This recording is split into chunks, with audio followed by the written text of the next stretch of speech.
Hello, friends. Did you know that nearly 80% of those who watch my videos aren't subscribed?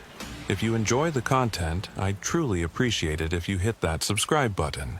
It helps a lot. Also, don't forget to leave a like and share your thoughts in the comments. Your interaction not only supports the channel's growth, but also helps these stories reach more people. Thank you all for being here. By the way, where are you watching from? Let me know in the comments.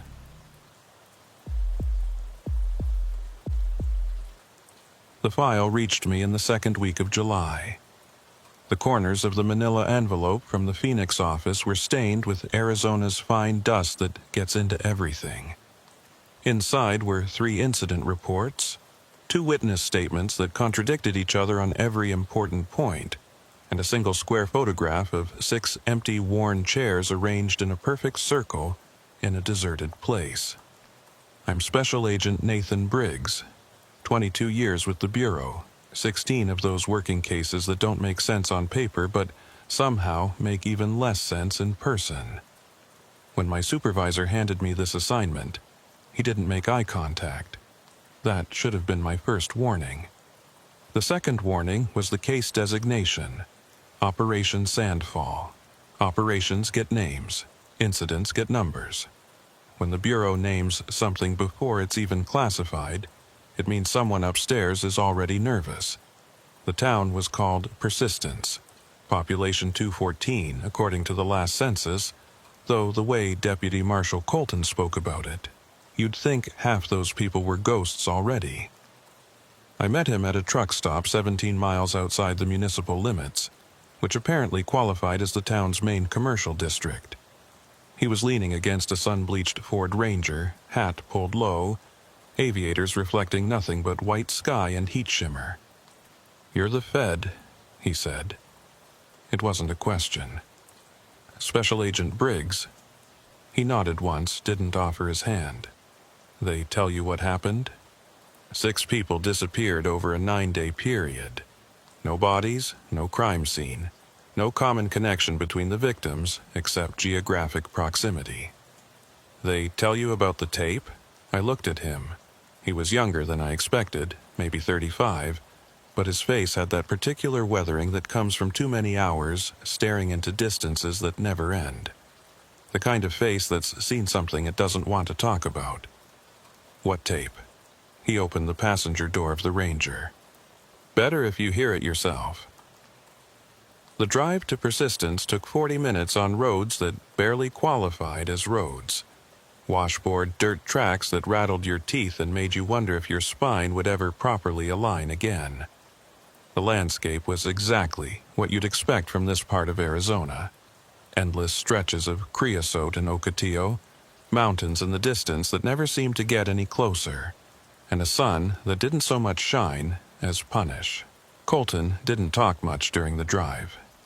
Every few miles he'd point out a landmark, a collapsed fence post here, a rusted water tank there, the kind of details that only mattered if you knew the land. The temperature gauge on the dashboard read 118 degrees. Outside, the world looked like it was melting at the edges. "How long you been working this area?" I asked. 8 years. Born 2 towns over. My father worked these routes before me. "You ever see anything like this before?" He was quiet for a long time, long enough that I thought he might not answer. Then, "No, but my father did. 1987. 4 people that time. He never talked about it after the case closed." "Case closed as in solved?" "Case closed as in filed away." We passed a sign that read, "Persistence. Founded 1892. Someone had spray painted over the population number. The replacement figure read, "Unknown." The town itself was a study in abandonment trying not to look abandoned. Main Street had 6 buildings that showed signs of recent use. A general store with bars on the windows. A post office that doubled as the sheriff's substation. A diner with a flickering open sign. A gas station with pumps that looked older than I was. A motel with 8 rooms and a parking lot full of sun-bleached vehicles and a small medical clinic with a faded red cross painted on the door. Everything else was empty. Not destroyed, not burned down, just empty in that specific way that says people left but didn't take anything with them. Screen doors hanging open, laundry still on lines, a bicycle lying on its side in a yard, one wheel slowly spinning in the hot wind. Colton parked in front of the sheriff's substation. Inside was cooler by maybe 5 degrees, which is to say it was still hot enough to make you feel like your blood was simmering. A single desk, a filing cabinet, a cot in the corner, and a UHF radio setup that looked military surplus. On the wall was a map of the county with 6 red pins clustered in a rough circle about 3 miles northeast of town. The disappearances, Colton said, tapping the pins. Miguel Ortega, 47, Sarah Danner, 32, Rick and Linda Kowalski, both 61, Jamie Reeves, 19, and Marcus Holt, 54. Happened between June 1st and June 9th. Any connection between them? None we could find. Different backgrounds, different jobs, different social circles. Miguel worked at the gas station. Sarah was a teacher at the elementary school. The Kowalskis were retired, just passing through. Jamie was a dropout working odd jobs. Marcus ran the general store. Only thing they had in common was they all lived or stayed within 5 miles of town. Witnesses?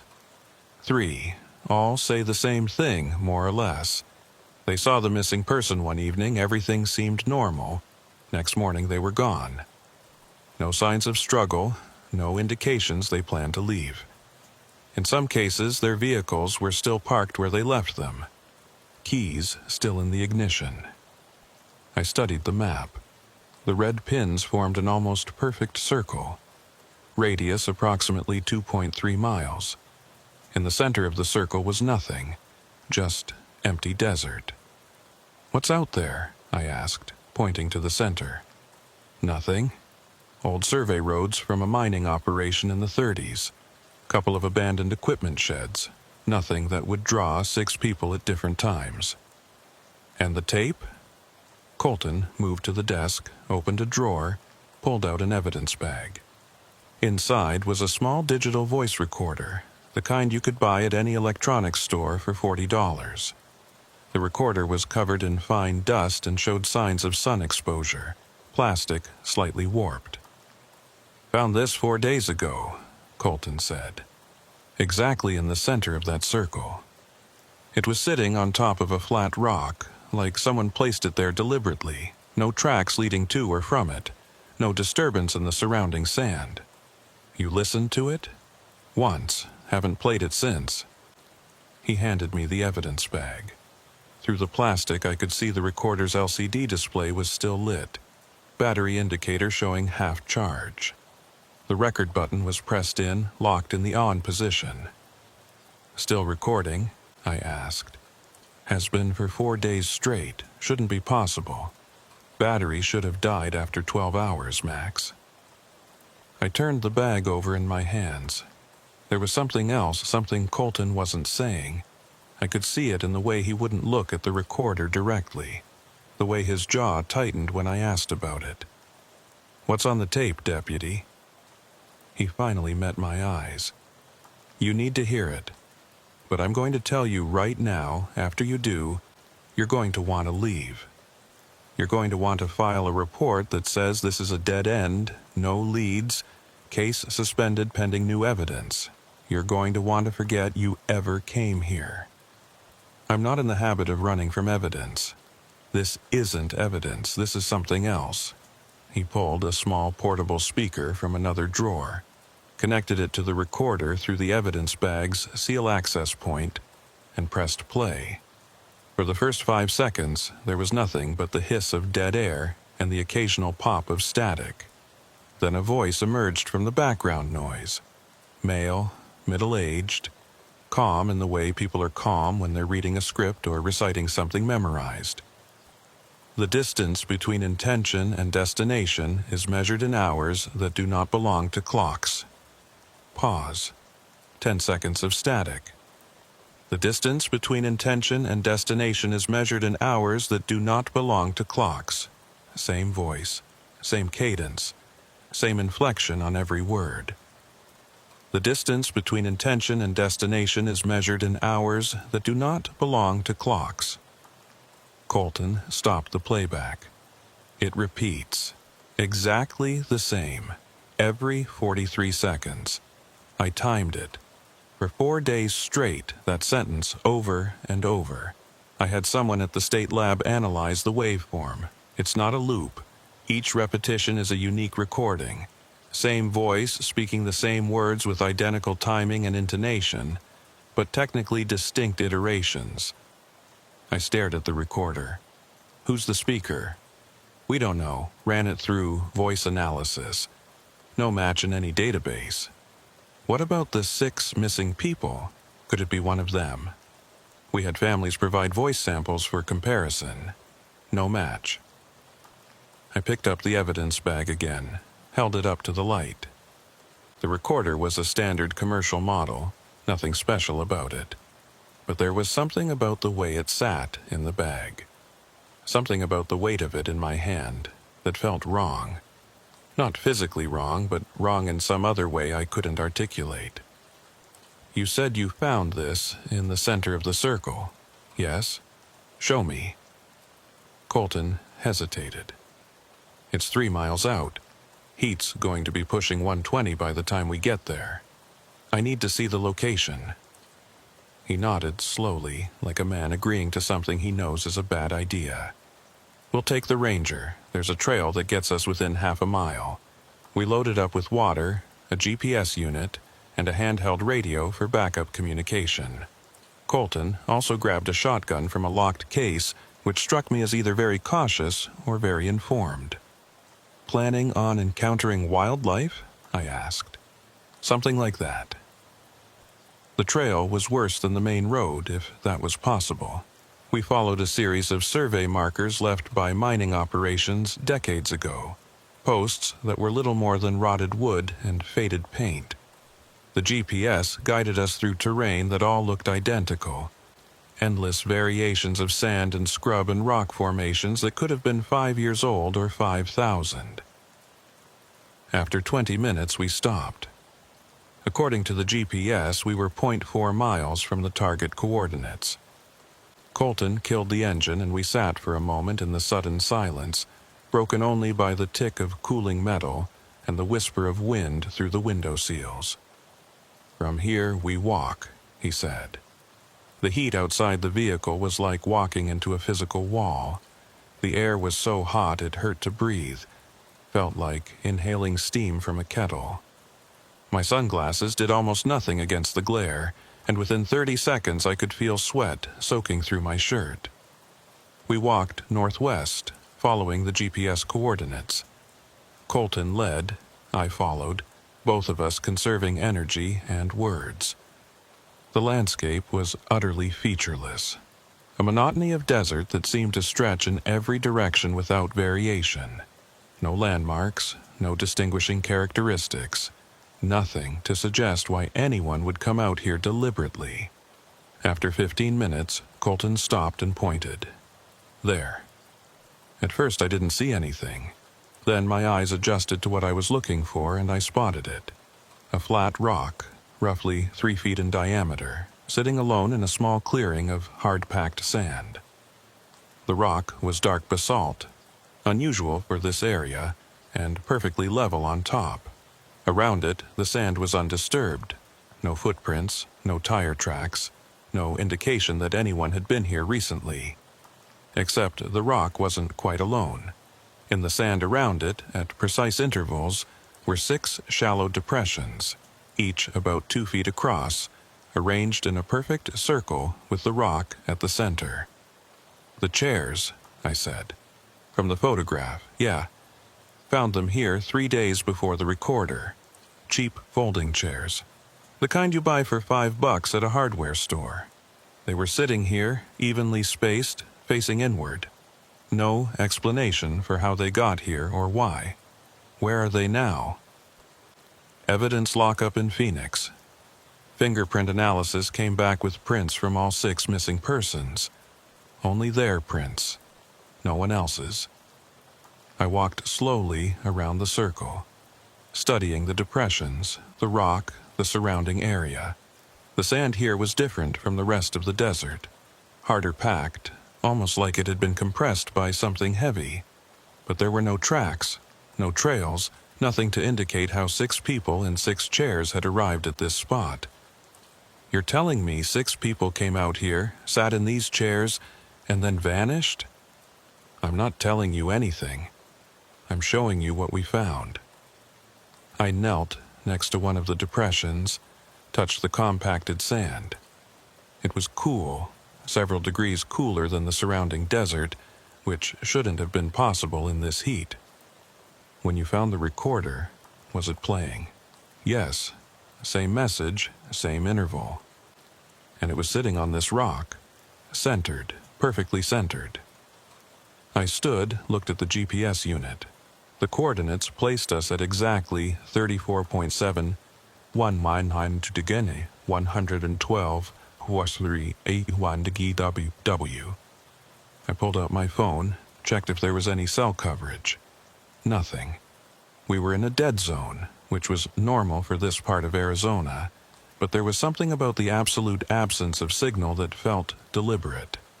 Deputy, I need you to be straight with me. What aren't you telling me about this case? Colton was quiet for a long time, staring at the circle of depressions like they might suddenly offer an explanation. When he spoke, his voice was lower, harder to hear over the wind. After we found the recorder, I came back here. Alone, I wanted to listen to it in situ, see if there was something about the location that made it make sense. So I sat on that rock and I played the tape. And nothing happened for about 5 minutes. Then I realized the sun was in the wrong position. When I'd sat down, it was mid-afternoon, sun almost directly overhead. But when I looked up, it was setting. I'd lost 3 hours. Lost or lost. One moment it was 2 p.m., the next moment it was 5 p.m. My watch had stopped.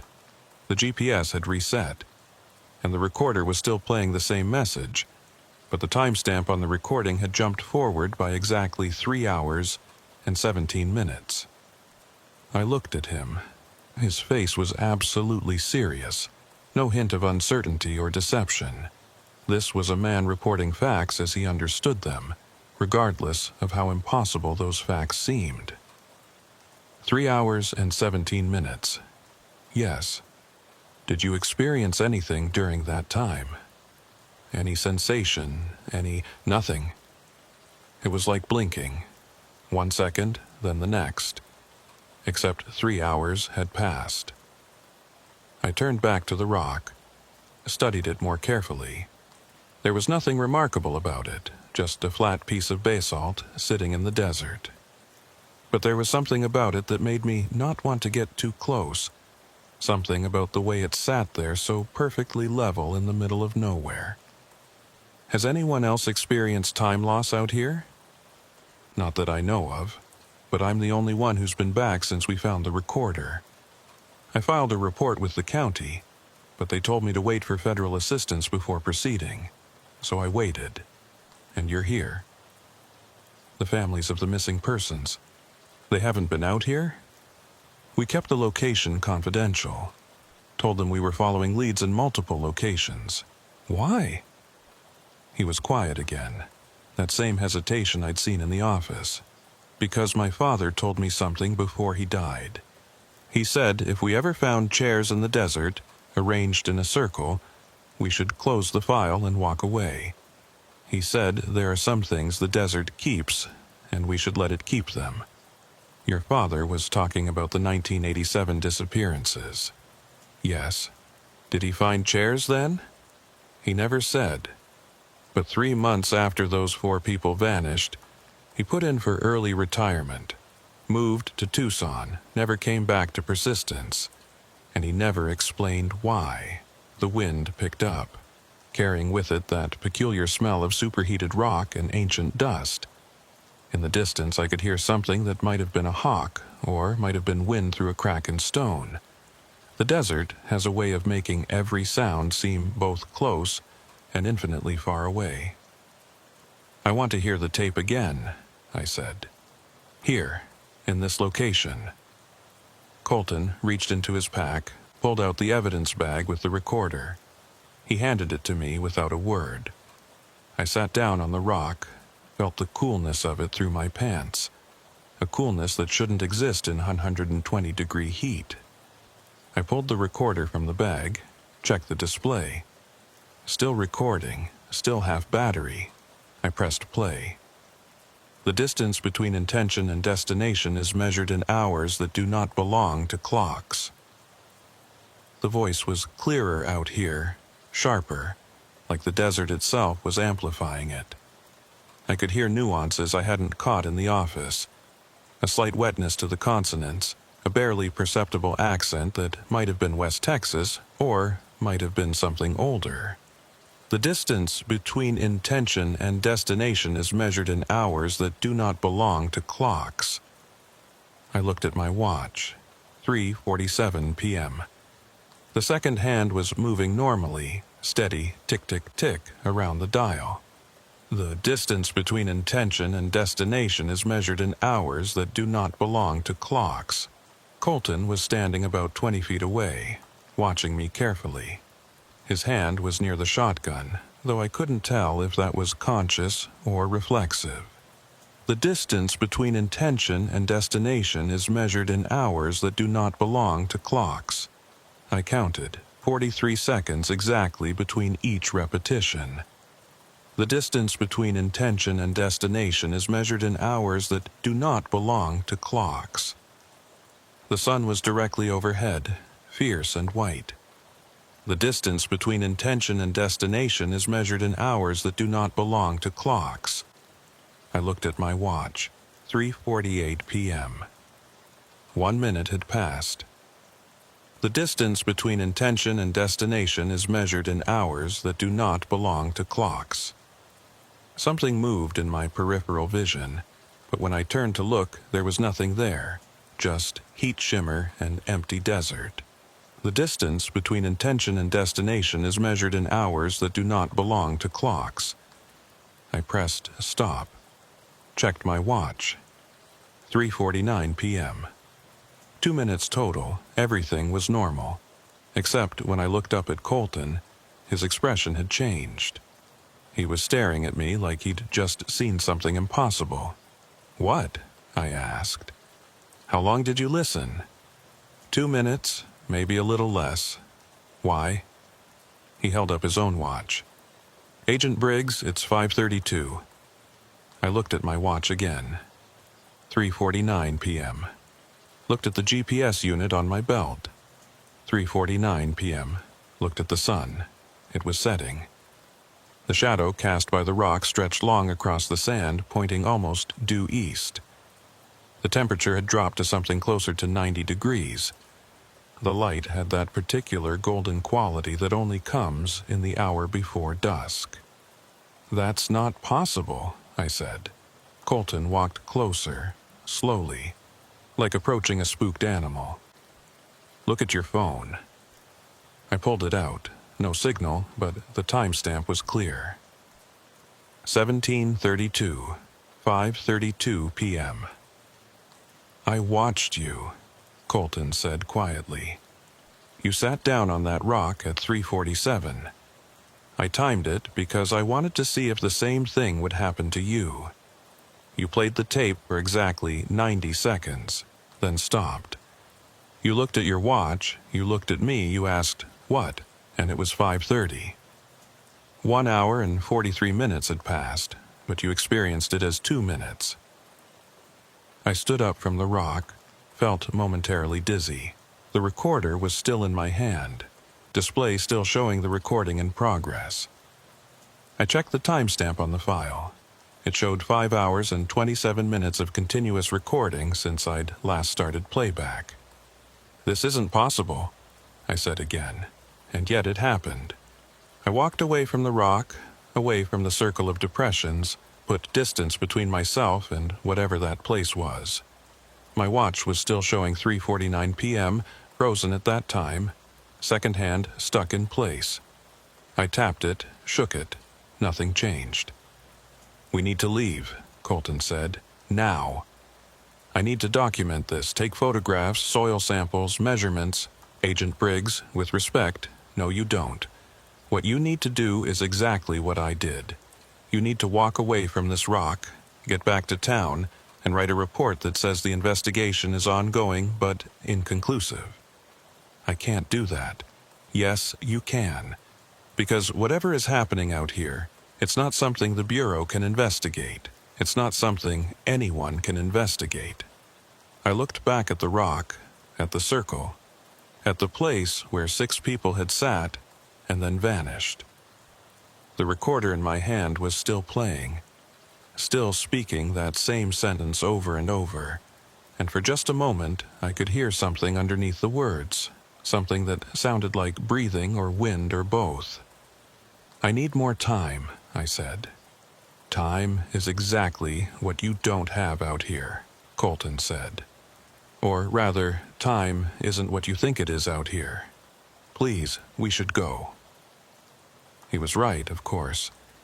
Every instinct I had was screaming that this place was wrong, that something here operated outside normal physical laws, that staying any longer was dangerous in ways I didn't fully understand. But I'm an FBI agent. I don't walk away from crime scenes because they're strange. I don't abandon investigations because the evidence doesn't make sense. So instead of leaving, I did something monumentally stupid. I sat back down on the rock. "Agent Briggs, don't." I pressed play on the recorder. "The distance between intention and destination is measured in hours that do not belong to clocks." Colton was moving toward me, hand outstretched. "The distance between intention and destination is measured in hours that do not belong to clocks." I could see his mouth moving, but I couldn't hear what he was saying over the voice from the recorder. "The distance between intention and destination is measured in hours that do not belong to clocks." The sun was setting. Then it was overhead. Then it was setting again. "The distance between intention and destination is measured in hours that do not belong to clocks." Colton was standing 20 feet away. Then he was right next to me. Then he was gone. "The distance between intention and destination is measured in hours that do not belong to clocks." I tried to stand, but my legs wouldn't move. I tried to speak, but my voice wouldn't work. "The distance between intention and destination is measured in hours that do not belong to clocks." The desert around me was flickering, changing, like someone was flipping through photographs of the same location at different times. Day, night, day, twilight, noon, midnight, dawn. The distance between intention and destination is measured in hours that do not belong to clocks. I could see shapes in the circle now, faint outlines sitting in chairs that weren't there. 6 shapes, motionless, facing inward. The distance between intention and destination is measured in hours that do not belong to clocks. One of the shapes turned its head to look at me. I couldn't see its face, but I knew somehow that it was Marcus Holt, the man who ran the general store, one of the 6 missing persons. The distance between intention and destination is measured in hours that do not belong to clocks. I pressed stop. The recorder clicked off. The shapes vanished. The desert returned to normal, late afternoon sun casting long shadows, temperature dropping toward evening cool. Colton was kneeling next to me, hand on my shoulder. "Agent Briggs, can you hear me?" "Yeah," I said. My voice sounded wrong, too rough, like I'd been screaming. "Yeah, I can hear you. How long was I listening?" He looked at his watch, then at me. 90 seconds, same as last time, but your watch, he pointed. I looked, My watch showed 3:49 p.m., same as before, but the date had changed. It was now July 14th. "That's 3 days from now," I said, stupidly. "3 days from when we arrived, yes. Agent Briggs, I really think we need to leave. Right now." This time I didn't argue. I stood, stumbled slightly, let Colton guide me away from the rock and back toward where we'd left the Ranger. Behind us, I could hear the wind picking up. Or maybe it was something else, something that sounded like 6 voices all whispering the same sentence in perfect unison. We didn't talk on the walk back. We didn't talk during the drive to town. We didn't talk until we were back in the sheriff's substation with the door closed and locked, and the air conditioning blowing warm air that somehow felt safer than the desert outside. "I need to make some calls," I said finally. "To Phoenix?" "To Phoenix, to Quantico, to anyone who might have insight into what the hell just happened out there." Colton nodded, but his expression said he didn't think phone calls would help. He was probably right. I spent the next 4 hours on the phone, talking to supervisors, specialists, technical analysts, anyone who might have a framework for understanding what I'd experienced. Every conversation followed the same pattern: description of events, long silence, careful questions about my mental state, suggestions that perhaps the heat had affected my judgment, recommendations that I take a few days to rest before filing a formal report. No one believed me, or, more accurately, no one wanted to believe me. At 11 p.m., I gave up on phone calls and started writing my preliminary report. I documented everything: the discovery of the 6 chairs, the recovery of the recorder, the voice on the tape, the time discrepancies, the shapes I'd seen. I attached photographs, GPS coordinates, witness statements from Colton. Then I read it over and realized it read like the ravings of someone having a psychotic break. I deleted it, started over. This time, I left out the time loss, the flickering desert, the shapes in the circle. I kept it simple: 6 disappearances. No bodies, no evidence of foul play. Investigation ongoing. Clean, professional, forgettable. I filed it at midnight and immediately felt like a coward. Colton was asleep on the cot in the corner, shotgun propped against the wall next to him. Through the window, I could see Persistence's main street, empty and quiet under a half moon. Somewhere out in the desert, 3 miles northeast, a recorder was still playing the same message over and over, speaking to an empty circle of compressed sand. I should have left then. Should have driven back to Phoenix, filed my sanitized report, and moved on to the next case. Should have followed Colton's father's advice and let the desert keep its secrets. But I've never been good at leaving questions unanswered. So, instead, I sat at that desk, staring at that map with its 6 red pins, and started planning my next move. Outside, the wind picked up. Somewhere in the darkness, I swore I could hear a voice speaking words that didn't belong to any clock I knew.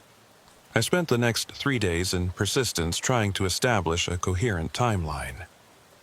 The problem with investigating disappearances in a place where time itself seems negotiable is that every interview, every piece of documentation, every sworn statement feels compromised before you even write it down. The motel room I rented was room 4 out of 8, positioned at the end of a building that looked like it had been constructed sometime in the 1950s and hadn't been updated since. The air conditioning unit rattled like it was trying to shake itself apart, managing to lower the temperature from uninhabitable to merely oppressive. The furniture was old but functional: a bed with a mattress that sagged in the middle, a table with cigarette burns around the edges, a chair that wobbled if you sat wrong, and a bathroom with rust stains that no amount of bleaching could remove. I spread my case files across the table, organized them by date and victim. Miguel Ortega had disappeared first, on June 1st. According to his employer at the gas station, Miguel had finished his shift at 6 p.m., mentioned he was going for a drive to cool off, and never came home. His truck was found 2 days later parked on the side of Route 87, keys in the ignition, wallet in the cup holder, half a tank of gas. No signs of struggle, no indications he'd been forced from the vehicle. The truck was just there, empty, like he'd simply stepped out and walked away. Sarah Danner was next, June 3rd. Elementary school teacher, 32 years old, lived alone in a small house on the western edge of town. Her sister reported her missing after Sarah failed to show up for their regular Tuesday dinner. When deputies checked Sarah's house, they found the front door unlocked, television on, dinner half prepared on the stove. Her car was in the driveway. Her purse was on the kitchen counter. Her phone was charging by the bed. Everything suggested she'd stepped out for just a moment and intended to return immediately. The Kowalskis, Rick and Linda, both 61, disappeared together on June 5th. They'd been staying at this very motel, room 7, passing through on their way to visit their daughter in New Mexico. The motel owner said they'd paid for 3 nights in advance but vanished after the first night. Their room was undisturbed except for the bed being slept in. Their luggage was still there. Linda's medication was still in the bathroom. The only thing missing was the couple themselves. Jamie Reeves, 19, June 7th. High school dropout with a reputation for being unreliable and a habit of disappearing for days at a time to party with friends in Phoenix. That should have made his disappearance less remarkable. Except his mother found his phone in his room with a text message typed but not sent. Something weird happening in the desert, going to check it out. The message was time-stamped 11:47 p.m. Jamie had never been known to go wandering in the desert at night. Marcus Holt, 54, June 9th. Owner of the general store, pillar of the community. The kind of man who everyone knew and generally liked, even if they didn't always agree with him. He'd closed up the store at his usual time, 7 p.m., told his wife he needed to run an errand, and drove off. His truck was found the next morning parked behind the general store, right where he'd have left it if he'd come back. But he hadn't come back, and his wife said when she'd asked him about the errand, he'd said something strange. "I need to make sure I'm there on time." There on time for what? She didn't know. He hadn't explained. I stared at the 6 files until my vision blurred. 6 people with nothing obviously connecting them except geography and timing. Different ages, different backgrounds, different personalities.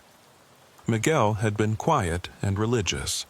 Sarah had been energetic and social. The Kowalskis had been just passing through. Jamie had been troubled and aimless. Marcus had been stable and community-oriented. No shared friends. No common enemies. No overlapping financial interests. No indication they'd even known each other beyond the casual acquaintance that comes from living in a small town.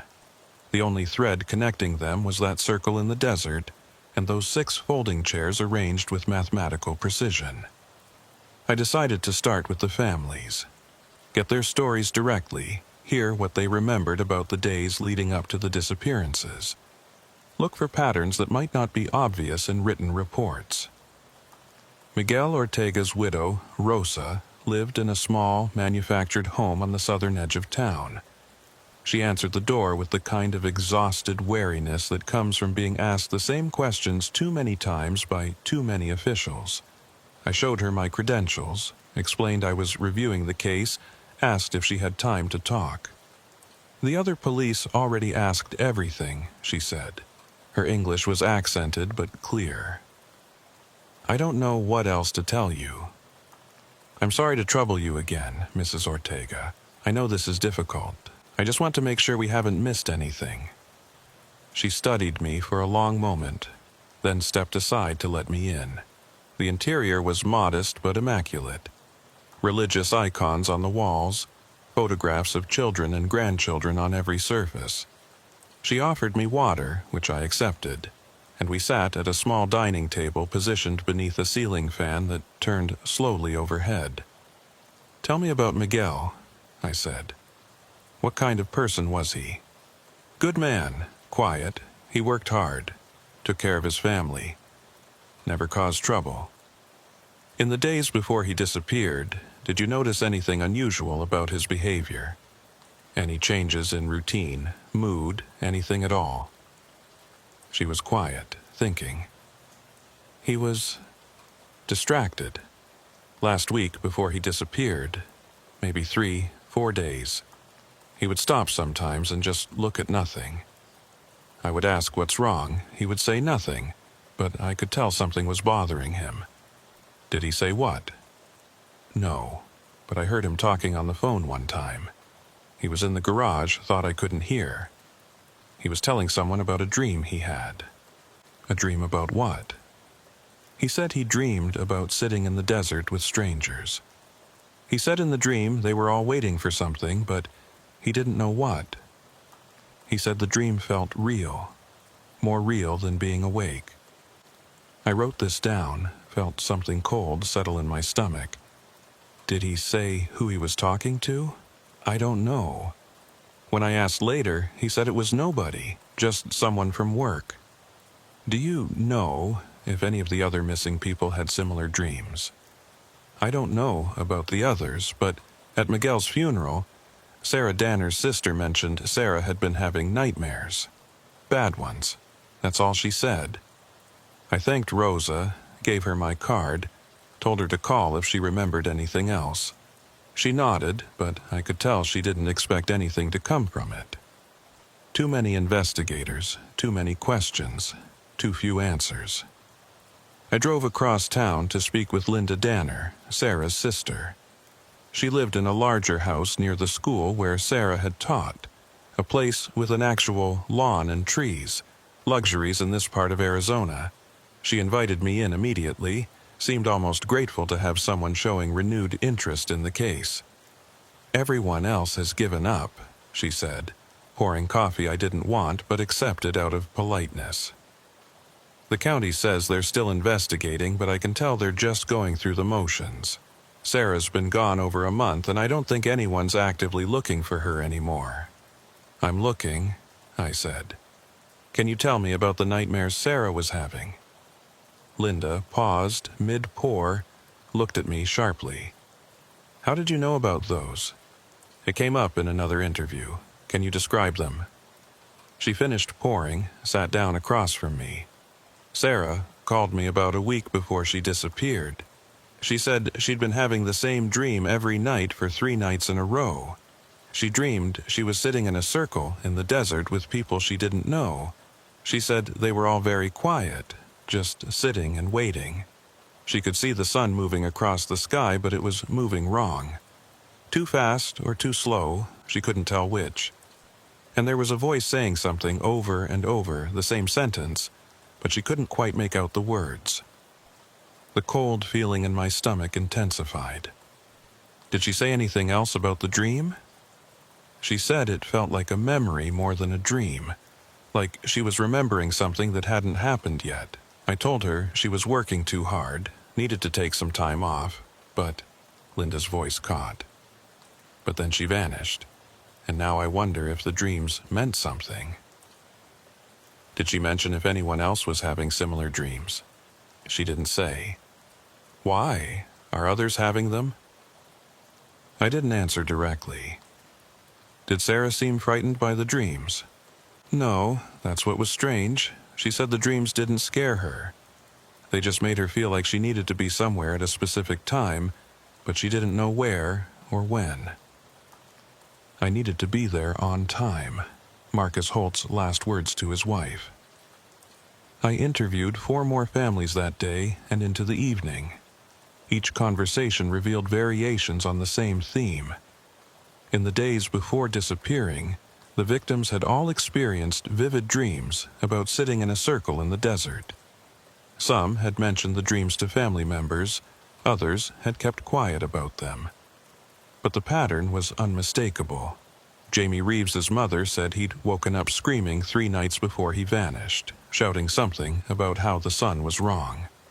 The Kowalski's daughter said her father had called her the day before they disappeared, mentioned having the strangest dream about waiting in the desert with strangers, laughed it off as probably something he ate. Marcus Holt's wife said he'd started sleeping poorly about a week before. Would wake up in the middle of the night and sit on the edge of the bed, staring at nothing. 6 people, 6 identical dreams, 6 disappearances. I returned to the motel around 9 p.m., exhausted and disturbed. The sun had finally set, dropping the temperature to something almost bearable, and the desert night was alive with small sounds: insects, distant coyotes, the whisper of wind through creosote bushes. Deputy Colton was waiting in the parking lot, leaning against my rental vehicle. "Find anything useful?" he asked. Maybe. They all had dreams. Same dream, more or less. About sitting in a circle in the desert waiting for something. He nodded slowly. I was afraid of that. Why? Because it means this isn't random. Whatever happened to them, they were selected somehow. Called. Called by what? I don't know, but I've been doing some research. Old newspapers, local history, anything I could find about previous disappearances in this area. I found something I think you should see. He pulled out a folder, opened it to reveal photocopied newspaper articles yellowed with age. The first was from the Persistence Observer, dated September 1987. The headline read, "4 locals still missing after 2 weeks." "Your father's case," I said. "Read the article." I scanned the text. 4 people had vanished over a 10-day period in September 1987. Different ages, different backgrounds. No obvious connections except geography. The disappearances had been investigated by local sheriff's deputies with assistance from state police. The investigation had eventually been closed due to lack of evidence. The 4 missing persons were presumed dead, but bodies were never recovered. "Sounds familiar," I said. "Keep reading. There's a follow-up article from 3 weeks later." The second article was shorter, buried on page 4. The headline, "Missing Persons Report Amended. Investigation Suspended." The text explained that new evidence had come to light suggesting the 4 missing persons had left the area voluntarily. The investigation was being suspended pending further developments. No details about what evidence had prompted this conclusion. "That's a bullshit closure," I said. "They're saying 4 people who had no connection to each other all decided to leave town at the same time without telling anyone." "Exactly. I found my father's personal notes from the case. He kept them in a storage unit, never threw anything away. The official story about voluntary departure was fabricated. He knew it, the county knew it. Everyone involved knew it. They closed the case because they couldn't solve it and didn't want to admit it." "What did your father's notes say?" Colton hesitated. "He found chairs. 6 folding chairs arranged in a circle in the desert, 3 miles northeast of town. Same location where we found the chairs last month." 6 chairs for 4 missing people? That's what his notes said. 6 chairs. But only 4 people had disappeared at that point. He photographed the scene, documented everything. Then, 2 days later, he went back to take more photographs and the chairs were gone. Just vanished. And something else happened. What? He lost time, same as we did. He wrote in his notes that he'd arrived at the location at 2 p.m. and left at 2:15. But when he got back to town, it was almost 6. His watch had stopped. His vehicle's clock had reset. He couldn't account for the missing hours. Did he report this? To his supervisor, yes.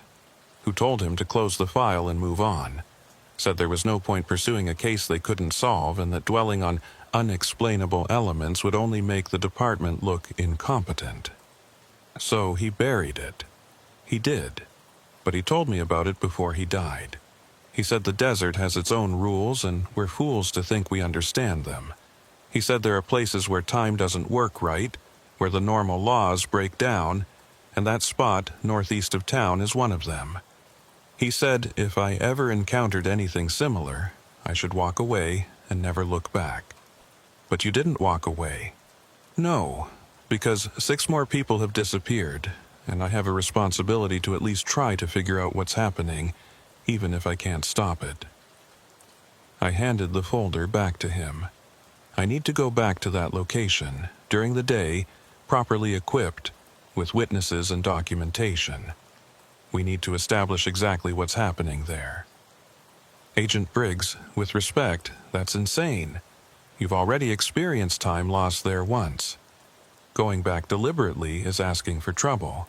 I'm aware of the risk. But this is now a serial disappearance case with at least 10 victims across 2 incidents 30-plus years apart.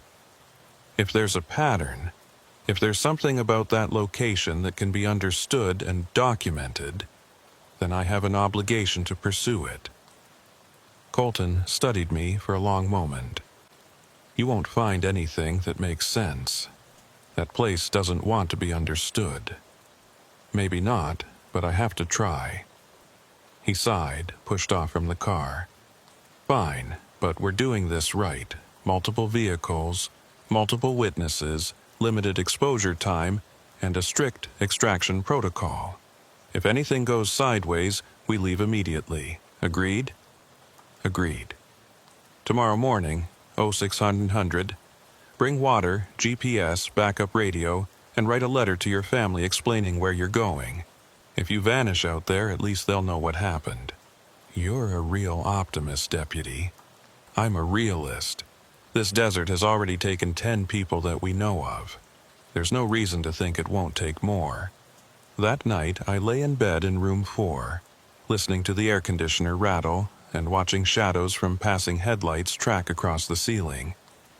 I thought about 6 people having the same dream, about chairs arranged in perfect circles, about a voice repeating the same sentence over and over into a recorder that shouldn't still be working. The distance between intention and destination is measured in hours that do not belong to clocks. What the hell did that mean? I must have finally fallen asleep around 3 a.m., because I was startled awake by knocking on the door. I checked my watch, 5:47 a.m. Still dark outside, but the sky was starting to show that particular quality of pre-dawn gray that means night is ending whether you're ready or not. Colton was at the door with 2 other men I didn't recognize.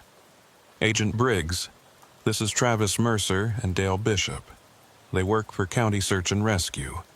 I brought them in as additional witnesses and support staff. Both men were in their 40s, weathered and competent looking. The kind of people who knew how to handle themselves in harsh environments. We shook hands, exchanged minimal pleasantries, loaded into 2 vehicles. Colton and I took his Ranger. Mercer and Bishop followed in a county SAR truck equipped with enough emergency supplies to survive a month in the wilderness. The drive out to the location took the now familiar 40 minutes.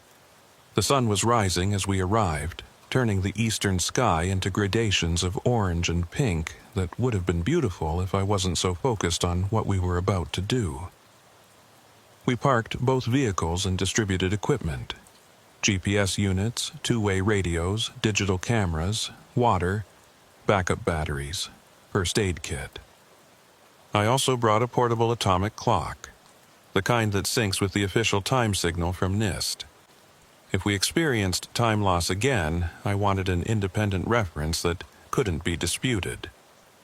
Everyone sync watches, Colton said. Current time is 06:43 and 30 seconds. Mark. We all checked. All 4 watches matched, as did both vehicle clocks and the atomic clock. Radio check, Mercer said, keying his handset. We all confirmed clear reception. Ground rules, Colton continued. We walk in together. We stay within visual contact of each other at all times. Time limit is 30 minutes. At 0713, we extract regardless of what we've found or haven't found. If anyone experiences dizziness, disorientation, or any other unusual symptoms, they call it out immediately and we all leave. No heroics, no pushing through. Understood? We all confirmed. One more thing, I said. I'm going to activate the recorder that we found. I want to see if there's any change in the time loss effect when it's playing versus when it's not. That seems unwise, Bishop said. Probably. But we need data, and that means taking calculated risks. Colton looked unhappy but nodded. Your call, Agent. Let's move out. We walked in formation, 2 by 2, following the GPS coordinates. The desert was quiet in that particular way it gets in early morning. Most of the nocturnal creatures bedded down, the daytime species not yet active. Our footsteps crunched on hardpack and gravel, the only sound for miles. After 15 minutes, we reached the location. The flat basalt rock was exactly as I'd left it 3 days ago, perfectly level, sitting alone in its circle of compressed sand. The 6 depressions where the chairs had been were still visible, undisturbed by wind or weather. Jesus, Mercer whispered. You didn't mention how wrong this place feels. He was right. There was something about this spot that made your hindbrain start screaming danger signals. Some quality to the air, or the light, or the way sound moved that registered as fundamentally incorrect. I could see Bishop shifting his weight, clearly uncomfortable, probably wanting to suggest we leave immediately. Cameras, I said. Document everything before we proceed. We spent 5 minutes photographing the site from every angle, taking measurements, recording GPS coordinates with multiple devices. The atomic clock showed 06:58:17 when we finished. Agent Briggs, Colton said quietly, look at your watch. I looked. It showed 06:58:17, exactly synchronized with the atomic clock. Now, look at the sun. I looked up.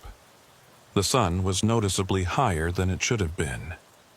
Based on the time, it should have been barely above the eastern horizon. Instead, it was at least 15 degrees up. The position it should be closer to 7:30 or 8 a.m. Check GPS elevation data, I said. Bishop pulled out his GPS unit, cycled through screens. Current elevation 2,007 feet, same as when we parked. Sun position. Mercer had a smartphone with a sky mapping app. According to this, the sun should be at 12 degrees elevation. Actual position is approximately 26 degrees. That's impossible, Bishop said. And yet, I said. I pulled the evidence bag with the recorder from my pack, opened the seal, took the device out. It was still recording, still showing half battery, same as it had been for over a week now. Everyone note the time before I press play. Call it out. 6:59 and 45 seconds, Colton said. Confirmed, Mercer and Bishop said in unison. I pressed play. The distance between intention and destination is measured in hours that do not belong to clocks. The voice was louder here, clearer, like it was being broadcast through speakers we couldn't see. The distance between intention and destination is measured in hours that do not belong to clocks. The sun moved, not jumped, not flickered, moved, smoothly, visibly, noticeably. It arced from its position at 26 degrees to approximately 45 degrees in what felt like 3 seconds. The distance between intention and destination is measured in hours that do not belong to clocks. Colton, Mercer said, his voice tight. What's happening? Everyone, stay calm, Colton said, but his voice betrayed his own lack of calm. The distance between intention and destination is measured in hours that do not belong to clocks. I looked at my watch. Still showed 06:59:45. Hadn't advanced. The atomic clock showed 07:03:29. 4 minutes had passed on one timepiece, 0 minutes on another. The distance between intention and destination is measured in hours that do not belong to clocks. Bishop was backing away. We need to leave. Now. The distance between intention and destination is measured in hours that do not belong to clocks. I saw them then, the same shapes I'd seen before. 6 outlines sitting in chairs that weren't there, arranged in their perfect circle around the rock. Faint at first, like heat shimmer, then gradually more solid. The distance between intention and destination is measured in hours that do not belong to clocks. Agent Briggs, do you see that? Colton asked. I see it. The distance between intention and destination is measured in hours that do not belong to clocks. The shapes were more defined now. I could make out features, clothing, posture. 6 people sitting quietly, facing inward, hands in their laps. 3 men, 2 women, and 1 figure I couldn't quite resolve into either category. The distance between intention and destination is measured in hours that do not belong to clocks. One of the shapes turned its head to look at me. It was Marcus Holt. I recognized him from photographs in the case file. His expression was calm, almost peaceful, like he was waiting for something he knew was coming. The distance between intention and destination is measured in hours that do not belong to clocks. I pressed stop. The recorder clicked off. The shapes faded but didn't vanish completely, hanging in the air like after images. The sun resumed its normal progression, though it was now positioned much higher than it should have been. My watch started ticking again, but when I checked it against the atomic clock, there was a discrepancy of 17 minutes. Time check, I said. My watch says 07:17, Colton said. But that can't be right. We've only been here 20 minutes. Atomic clock says 07:32, Mercer reported. Vehicle clock says 08:04, Bishop added, reading from his radio display. 4 different time sources, 4 different times. The only thing we could be certain of was that more time had passed than we'd experienced, and whatever was happening at this location had a direct and measurable effect on temporal progression. We need to document this immediately, I said. Take photographs of all time sources, record statements, collect any physical evidence. Agent Briggs, Colton interrupted. Look. He was pointing at the sand around the rock. Where the 6 depressions had been, there were now 7. A new depression had appeared, directly between where 2 of the others had been, perfectly sized and shaped to accommodate a folding chair. That wasn't there before, Mercer said unnecessarily. No, I agreed. It wasn't. We stood there in silence, staring at the 7 depressions, at the rock, at the place where 6 ghostly figures had sat moments before. The implications were clear and deeply disturbing. The circle was expanding. Whatever process had claimed 6 people was preparing to claim a 7th. We're leaving, Colton said, right now. This time, no one argued. We gathered our equipment, took a few last photographs, and retreated to the vehicles. The walk back felt longer than the walk in, like the desert was reluctant to let us go. By the time we reached the trucks, we were all breathing harder than the exertion warranted. Vehicle clocks, I said. Colton checked his. 08:37.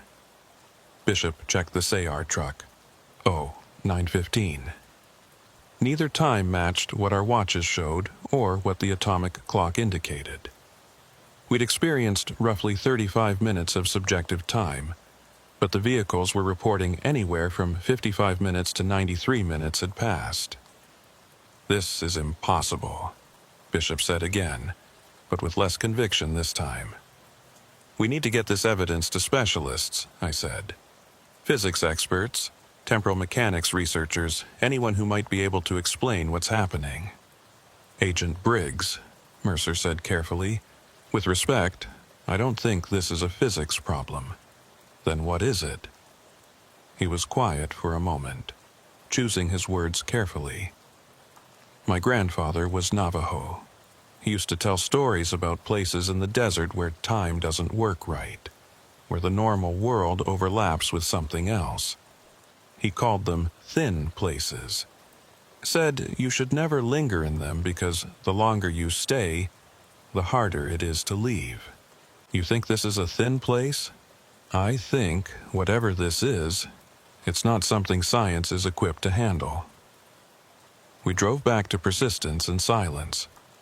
When we arrived at the sheriff's substation, it was 10:47 a.m.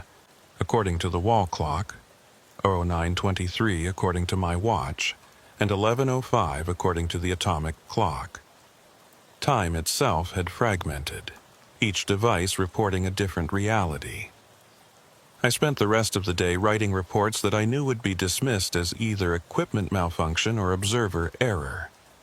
I attached photographs, witness statements, GPS logs, anything that might lend credibility to what we'd experienced. It didn't matter. The evidence was too strange, too far outside normal parameters. No one would believe it. That night, I dreamed about the circle.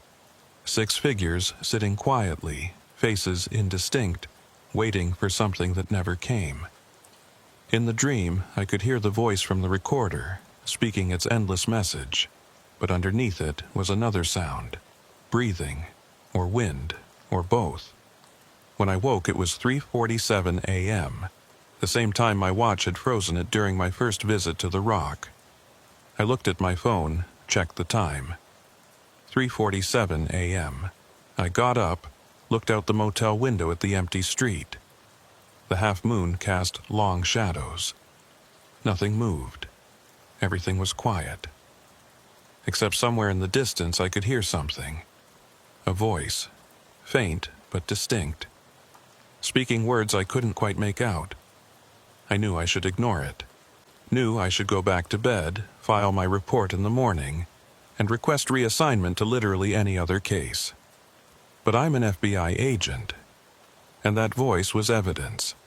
So I got dressed, grabbed my equipment, and drove back into the desert alone. It was the stupidest decision of my life. The desert at night is a different place than the desert during the day. The temperature drops 40 degrees. The sounds change. Things that hide from the sun come out to hunt, and without the visual reference of horizon and sky, distance becomes meaningless. You could be driving towards something a mile away or 10 miles away and have no way to know until you arrived. I followed the GPS coordinates, driving slowly on roads that weren't really roads anymore. My headlights carved a tunnel through the darkness, illuminating creosote bushes and rock formations that all looked identical. The dashboard clock read 4:23. My watch read 3:47. The time on my phone kept flickering between different values, never settling on one for more than a few seconds. I knew this was monumentally stupid. Going back to that location alone, at night, after experiencing temporal displacement twice already. If I disappeared now, no one would know what happened. Colton might guess, but guessing wasn't the same as knowing. I'd simply become the 7th depression in the sand, another missing person file to be closed and forgotten. But I had to know, had to understand what was happening at that location, what those 6 people had experienced before they vanished. The voice I'd heard from the motel room was calling me, pulling me toward something I couldn't name. After 30 minutes, I reached the location where we'd parked that morning. I killed the engine, sat in the sudden silence. Outside, the moon provided enough light to see maybe 20 feet in any direction. Beyond that was pure darkness, deep and complete. I checked my equipment. Flashlight, GPS, radio, water, first aid kit. Phone, fully charged, even though the clock was still flickering. Camera with fresh batteries. The recorder I'd taken from evidence. Still showing half battery. Still recording its endless message. I should have brought backup, should have waited until morning, should have requested support from specialists who might actually know what they were dealing with. Instead, I opened the door and stepped out into the desert night. The temperature was actually pleasant, maybe 65 degrees, cool after the day's heat. The air smelled of dust and creosote and something else, something I couldn't identify. Ozone maybe, or electricity, or nothing at all. I started walking northeast following the GPS. The beam of my flashlight created a small bubble of visibility in the surrounding darkness. Every few steps I'd stop and listen. The desert was quiet but not silent. Small sounds, wind through rocks, distant coyote songs, the whisper of sand moving across sand. And underneath it all, that voice. Still faint, still indistinct, but definitely there. Speaking the same sentence over and over. After 15 minutes I saw it. The flat basalt rock, visible in the moonlight, darker than the surrounding sand. The 7 depressions arranged around it in their perfect circle. And sitting in one of those depressions, facing inward, was a folding chair. I stopped walking. The chair hadn't been there that morning, I was certain of it. We'd photographed the site extensively, documented every detail. There had been 7 empty depressions, and no chairs. Now, there was one chair. I approached slowly, flashlight beam sweeping across the scene. The chair was exactly like the ones that had been found 3 days before. Cheap metal frame, green canvas seat, the kind you could buy at any hardware store. It sat in the depression closest to my approach vector, positioned precisely in the center of the compressed sand, facing the rock. I circled around, checking the other 6 depressions. All empty. Just the one chair I should have left. Should have radioed Colton, called for backup, established a perimeter and brought in a full investigative team. Standard procedure for anything this anomalous. But that voice was louder now, clearer. I could almost make out the words. And the chair was empty, waiting, positioned as if someone had placed it there specifically for me. I sat down. The chair was surprisingly comfortable. The compressed sand beneath it felt solid, stable. I was facing the rock, maybe 6 feet away, the moon casting my shadow across its dark surface. I pulled out the recorder, checked the display. Still recording.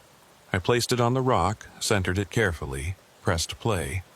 The distance between intention and destination is measured in hours that do not belong to clocks. The voice was much louder now, clear and distinct. Middle-aged male, no particular accent, speaking with absolute certainty. I could hear details I'd missed before, the slight pause between intention and, the emphasis on measured, the way clocks was pronounced with a hard K sound. The distance between intention and destination is measured in hours that do not belong to clocks. The moon flickered, or maybe my vision flickered. One moment it was there, bright and clear.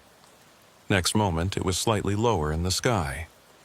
The distance between intention and destination is measured in hours that do not belong to clocks.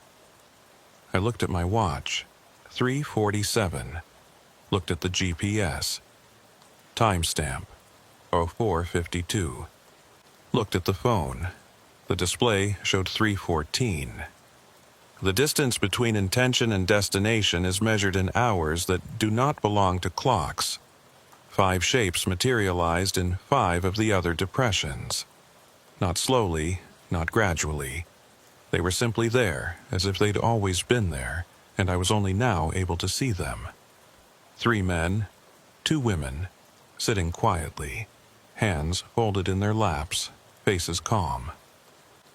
The distance between intention and destination is measured in hours that do not belong to clocks. I recognize them now. Miguel Ortega in the depression to my right. Sarah Danner directly across from me. Rick and Linda Kowalski side by side to my left.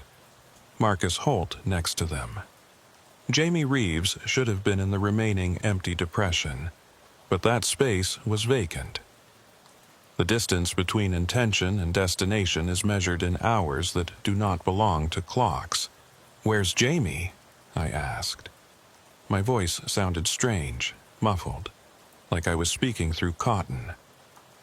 Marcus Holt turned his head to look at me. His expression was peaceful, almost serene. When he spoke, his voice had that same quality as the recorded message, clear and certain. "He couldn't wait," Marcus said. "Some of us can wait longer than others.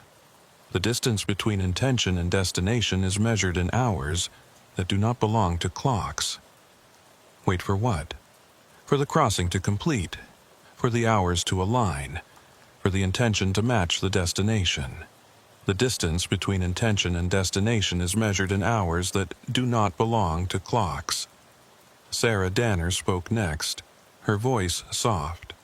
"You shouldn't be here. You're not ready." Ready for what? To wait, to listen, to understand that some hours don't belong to clocks. The distance between intention and destination is measured in hours that do not belong to clocks. I tried to stand, but my legs wouldn't respond. I was sitting in the chair, facing the rock, and that was where I was going to stay. Panic started to build in my chest. "Let me go," I said. "We can't," Miguel said quietly. "We're not the ones holding you."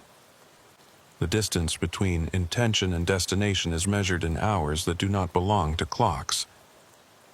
The sun was rising. Fast-forward sunrise compressed into seconds. The moon vanished, the sky lightened, the stars disappeared.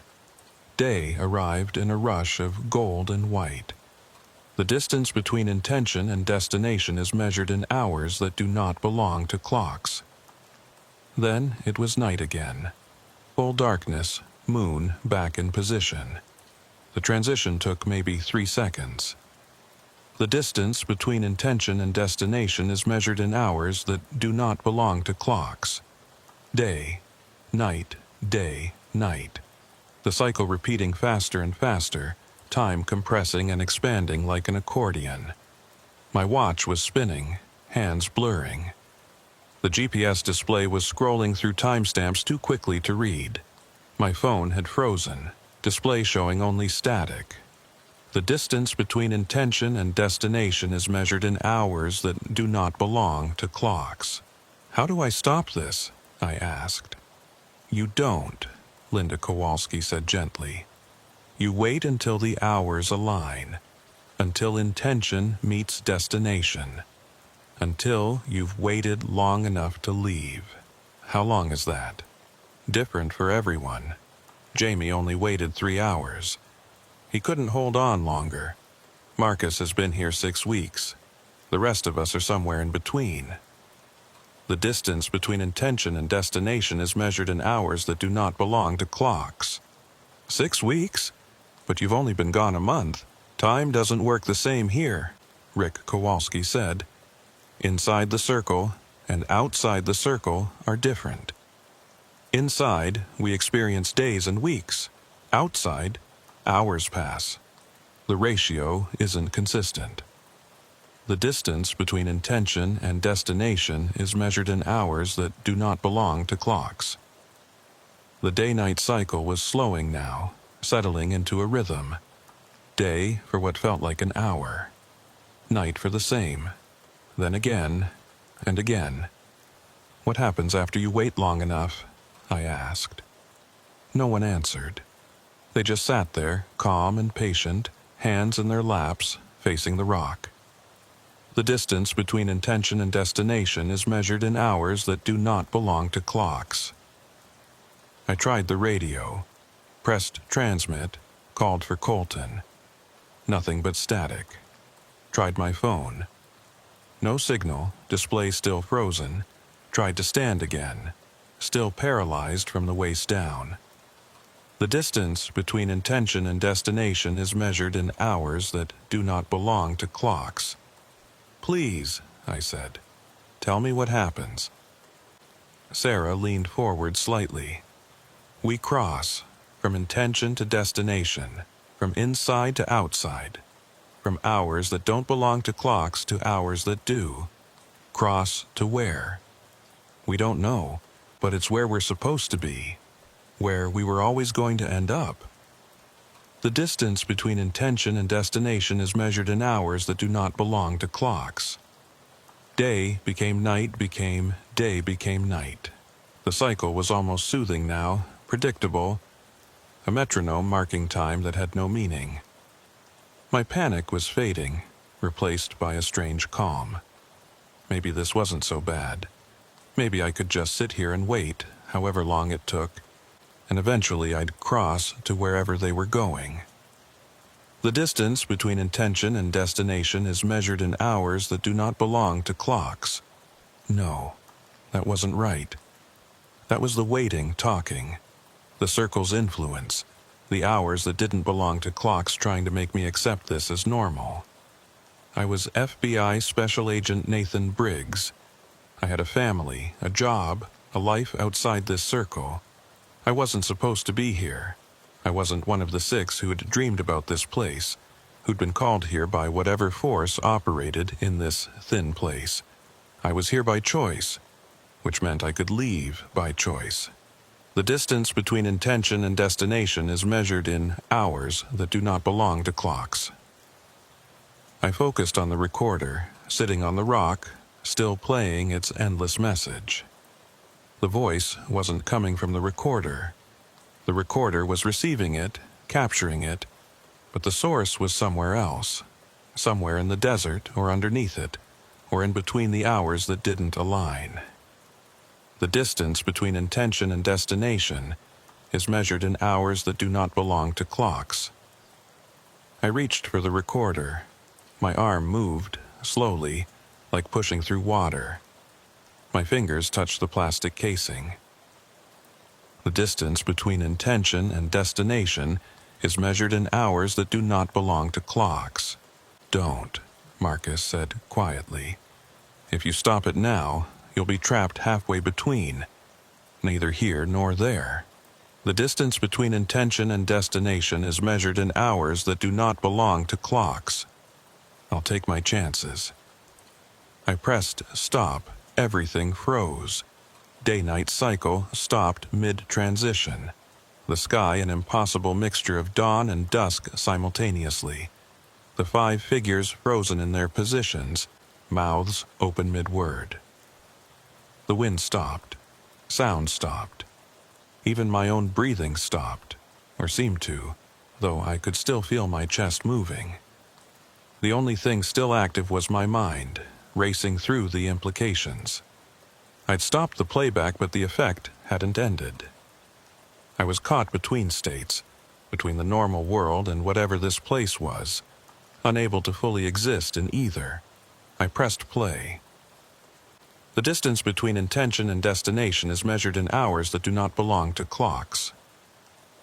Everything resumed. The figures relaxed. The day-night cycle continued. Sound returned. We tried to warn you, Sarah said sadly. The distance between intention and destination is measured in hours that do not belong to clocks.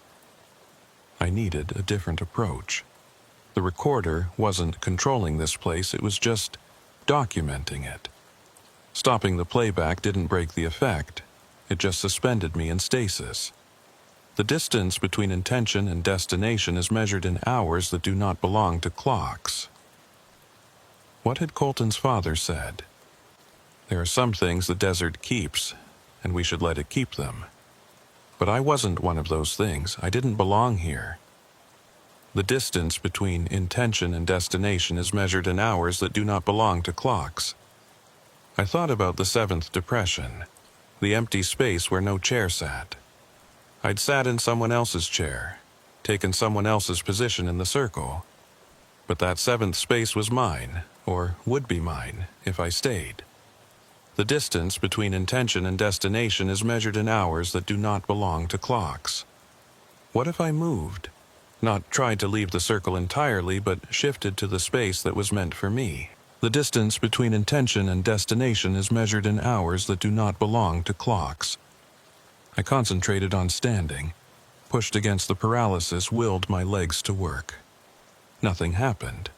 I was bound to this chair, this position, trapped by whatever force operated here. The distance between intention and destination is measured in hours that do not belong to clocks. But I'd arrived by choice. I'd sat in this chair voluntarily, which meant I stood. It wasn't easy. It felt like pushing against a physical weight, a resistance that increased with every inch I gained. But I stood, one leg, then the other, feet planted in the compressed sand, standing in the circle, facing the rock. The distance between intention and destination is measured in hours that do not belong to clocks. The 5 figures turned to look at me, expressions showing surprise for the first time. "That's not possible," Miguel said. The distance between intention and destination is measured in hours that do not belong to clocks. I took a step backward, away from the rock, toward the edge of the circle. The resistance increased, felt like walking through cement that was slowly hardening. But I took another step, then another. The distance between intention and destination is measured in hours that do not belong to clocks. "You're breaking the pattern," Marcus said, voice strained. "If you leave before the waiting is complete, you'll damage the crossing." "Good," I said, and took another step. The distance between intention and destination is measured in hours that do not belong to clocks. The day-night cycle was accelerating again, faster and faster, becoming a strobe effect of light and dark. The 5 figures were flickering, becoming translucent, their calm expressions replaced by something that might have been fear. The distance between intention and destination is measured in hours that do not belong to clocks. One more step.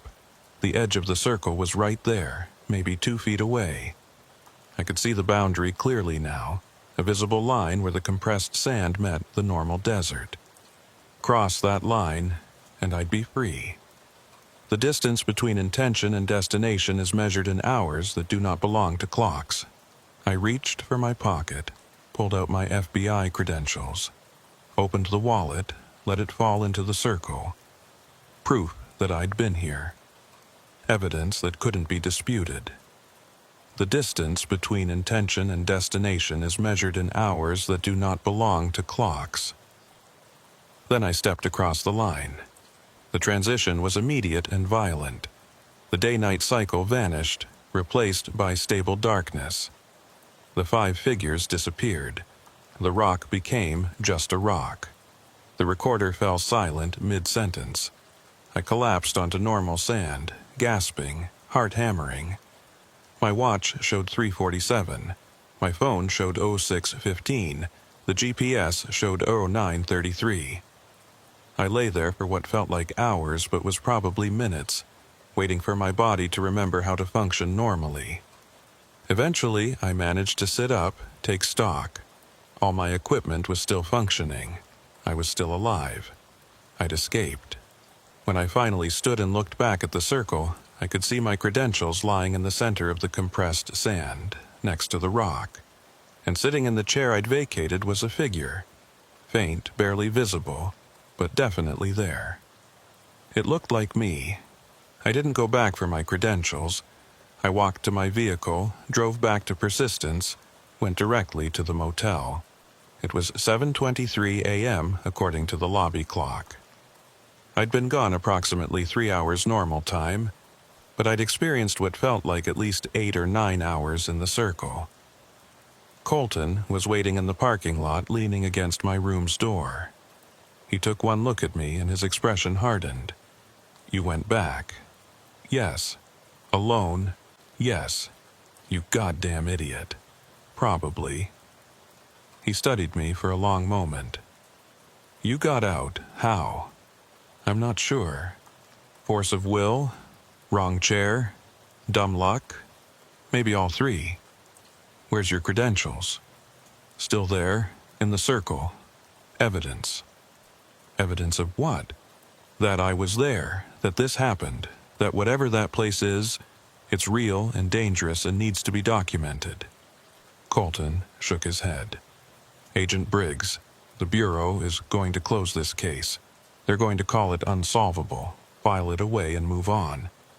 Your credentials being in that circle won't change anything. Maybe, but at least there will be proof. He didn't argue. We stood there in the parking lot as the sun climbed higher, burning away the coolness of night, preparing for another day of punishing heat. I'm putting in for a transfer, Colton said finally. Somewhere far from here, somewhere flat and boring where time works normally. Can't say I blame you.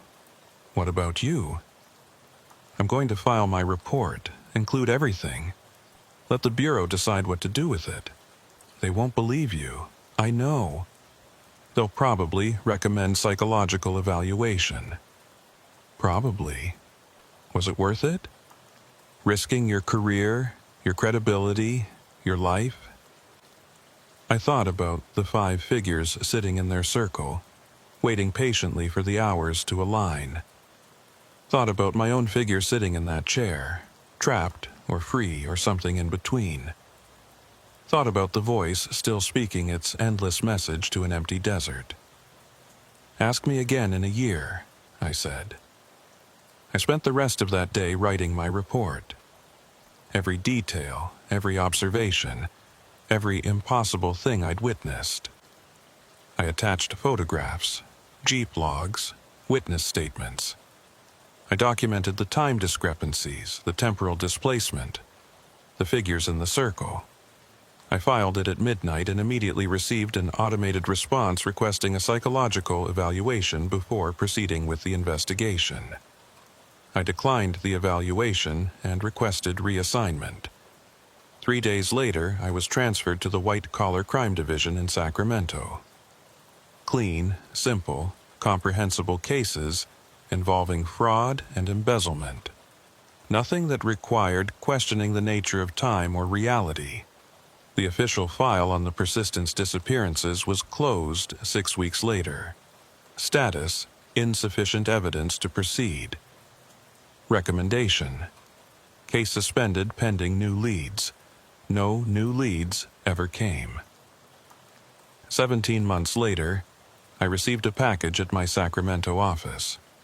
No return address, postmarked from Persistence, Arizona. Inside was my FBI credentials wallet, the one I'd left in the circle, along with a handwritten note on Sheriff's Department letterhead. Agent Briggs, found this at the location you investigated last year. Thought you'd want it back. The circle is empty now. All 7 depressions are gone. The rock is still there, but there's nothing unusual about it anymore. Whatever was happening, it seems to have stopped, or finished, or moved on. I don't know which. Deputy Marshal C. I opened the credentials wallet. Everything was intact. My ID card, my badge, my business cards. But there was something else tucked in behind the ID card. A small piece of paper, folded once, with writing I didn't recognize. I unfolded it.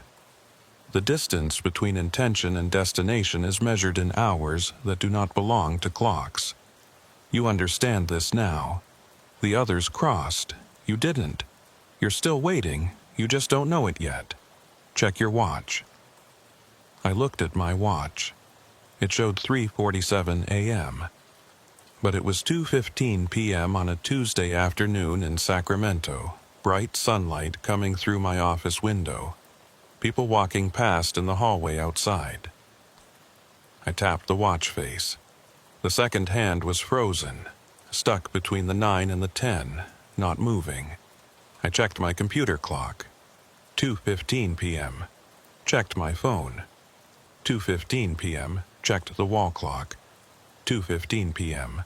Only my watch disagreed. Only my watch remained trapped at 3:47 a.m. I pulled out my phone, searched for the Sheriff's Department in Persistence. Found a number, called it. After 4 rings, it went to voicemail. Deputy Marshal Colton's voice, professional and impersonal. You've reached the Persistence Sheriff's substation.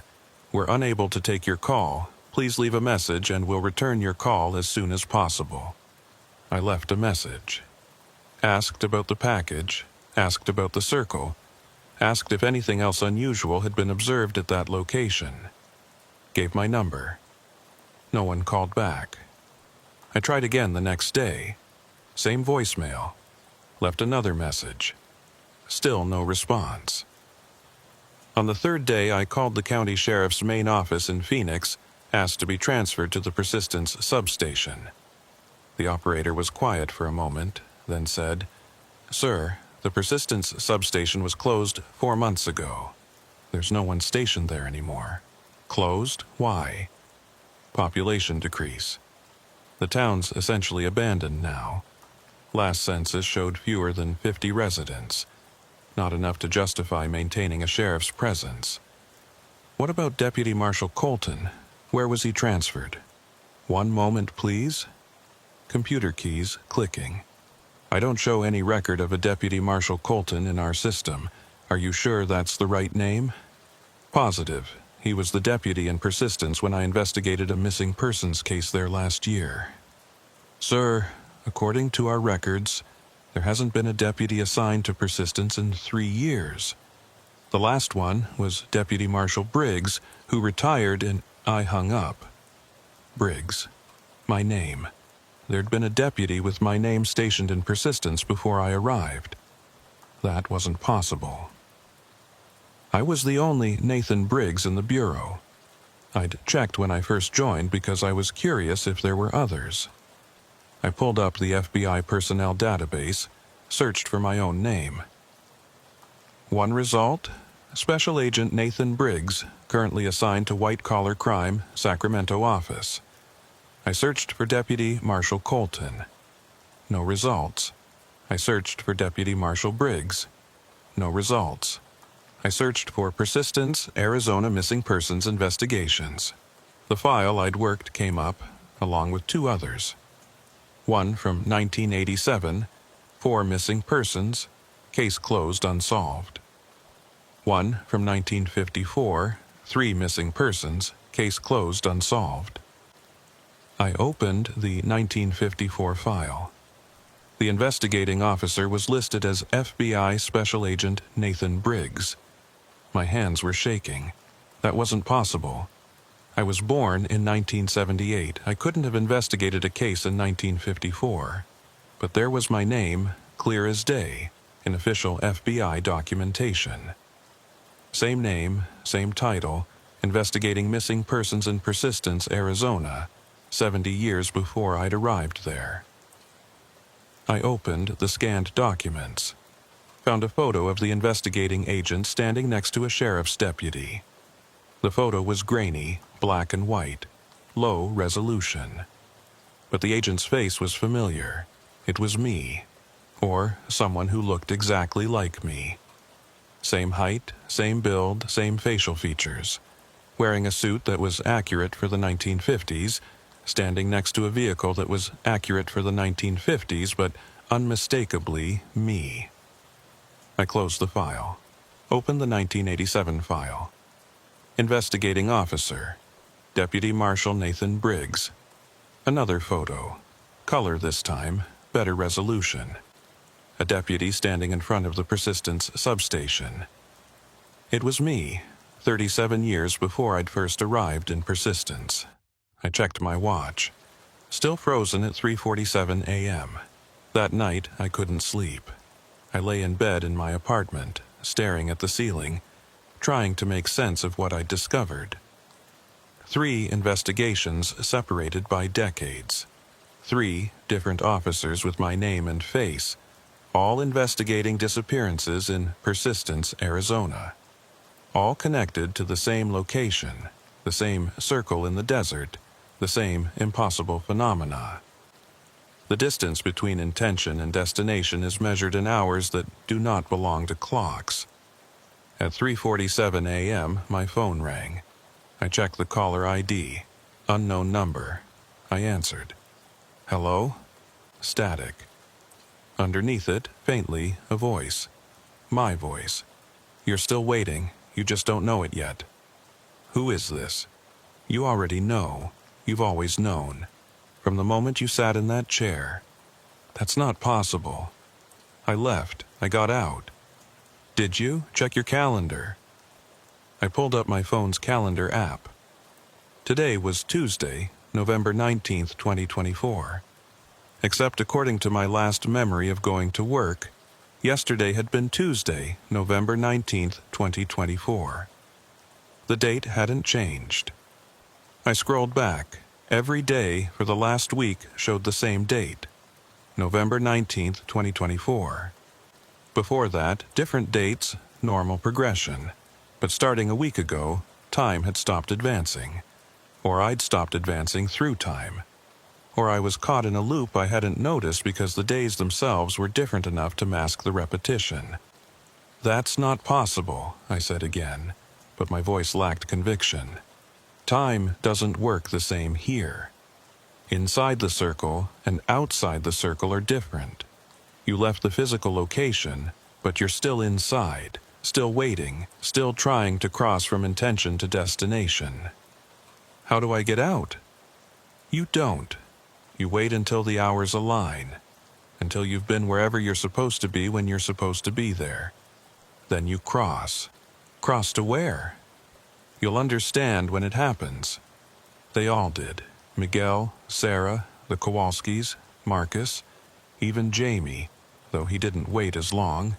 They all crossed, and you will too. How long? For you, hard to say. You're stubborn, you resist. That makes the waiting longer, but eventually everyone crosses. In 1954, you'll cross.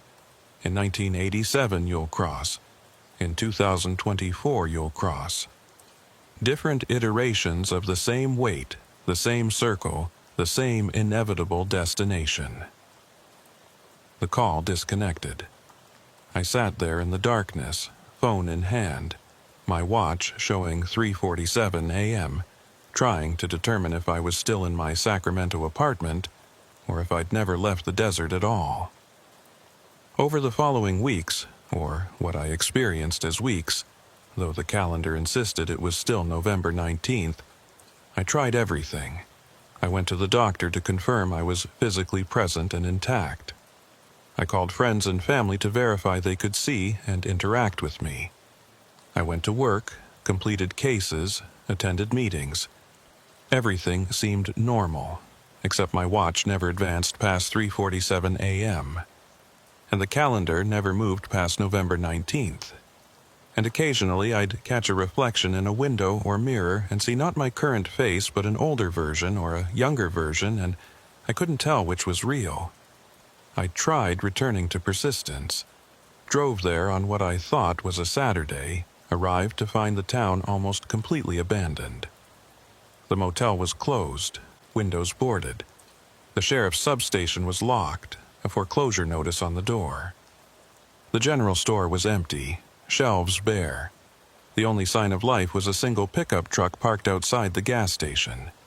But when I approached, the station was closed and the truck was covered in dust like it hadn't been driven in months. I walked to the spot where Colton and I had first met, where he'd told me about the tape. Stood there for an hour, waiting for something to happen. Nothing did, just desert and sun and silence.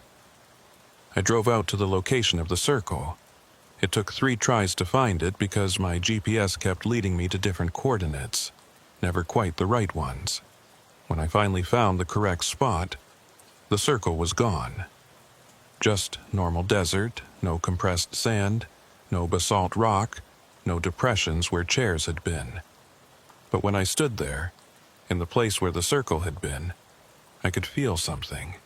A coldness that had nothing to do with temperature. A sense of patient waiting, of hours accumulating in ways that didn't belong to clocks. I sat down in the sand where I thought my chair had been, closed my eyes, listened.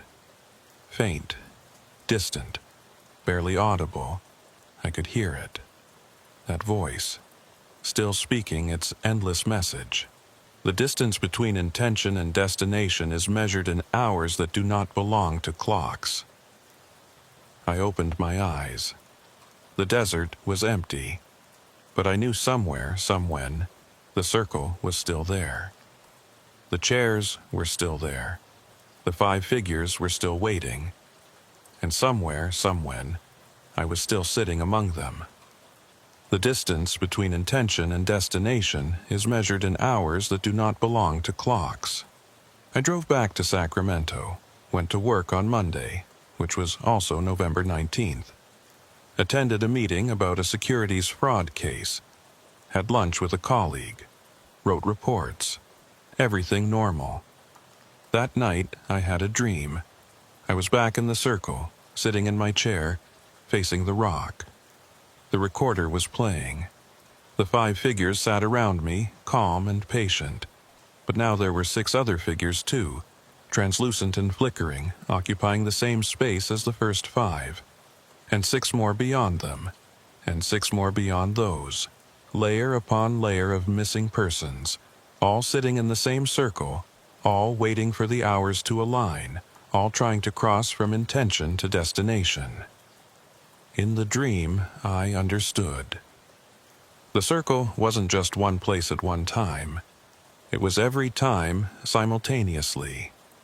Every investigation, every disappearance, every agent or deputy or investigator who tried to understand what was happening there. All of us caught in the same loop, the same wait, the same impossible interval between seconds. We were all the same person.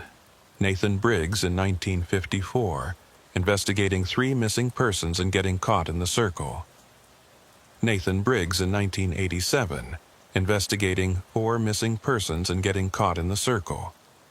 Nathan Colton, because Colton was just another iteration, another name for the same person, investigating 6 missing persons and getting caught in the circle. All of us trying to solve the same case, all of us becoming part of the case, all of us waiting for the same crossing that might never come. The distance between intention and destination is measured in hours that do not belong to clocks. I woke up at 3:47 a.m. My watch showed 3:47 a.m. My phone showed November 19th, 2024. Outside my apartment window, Sacramento looked normal. Cars passing, streetlights glowing. The ordinary world proceeding as ordinary worlds do. I checked my work email. 3 messages from my supervisor about the securities fraud case. All time-stamped November 19th. 47 messages from automated systems, all time-stamped November 19th. 1 message from an unknown sender, no timestamp at all. Subject line, persistence investigation. No message body, just an attachment. Audio file, 0:43 seconds long. I downloaded it, pressed play. The distance between intention and destination is measured in hours that do not belong to clocks. My voice, speaking words I'd never said, in a recording I'd never made, sent from an address that didn't exist. I deleted the email, deleted the audio file, shut down my computer. It didn't matter. At 3:47 a.m. every night, my phone would ring. Unknown number. Static, and underneath it my voice speaking that same sentence. Every morning I'd wake up on November 19th.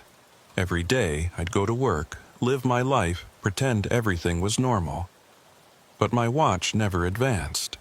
The calendar never changed. And in the desert, 3 miles northeast of a town that was slowly being reclaimed by sand, a circle waited. Sometimes on my drive home from work, always Tuesday, always November 19th, I'd take a detour. Head east instead of north. Follow highways that led toward Arizona. I never made it far. Something always called me back. A phone call from work, an urgent email, a sudden flat tire. The universe conspiring to keep me in Sacramento, keep me in November 19th, keep me waiting. Because that's what I was doing, waiting. The same way Miguel and Sarah and the Kowalskis and Marcus had waited. The same way Jamie had waited, though not long enough.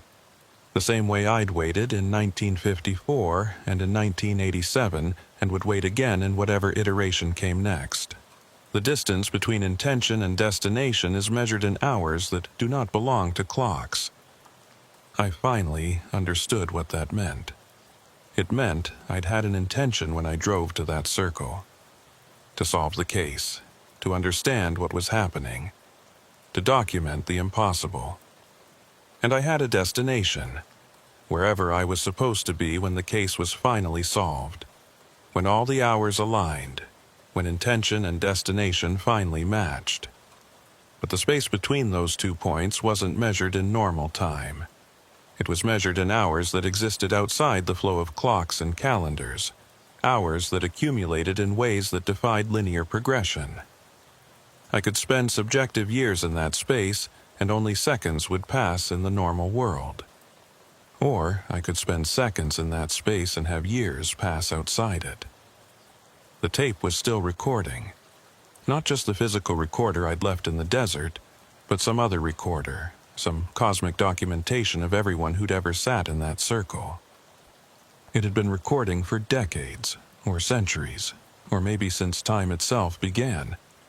And it would keep recording long after I crossed, or didn't cross, or gave up waiting. 3 months after receiving the package, or 3 repetitions of November 19th, I'd lost the ability to tell the difference. I stopped trying to resist. Stopped pretending I could escape. Stopped filing reports and making calls and investigating leads that went nowhere. Instead, I did my work during the day, clean and professional and unremarkable. And at night, at 3:47 a.m., when my phone rang with that unknown number, I'd answer. "I'm still here," I'd say. "I know," my voice would respond. "We all are. How much longer?" Until the hours align. Until your iteration completes its wait. Until someone else sits in that chair and starts their own wait. And then you cross. From intention to destination. From inside to outside. From hours that don't belong to clocks to whatever comes after. What comes after? Static. Just static. The question had no answer. Or the answer existed in a space I couldn't access yet.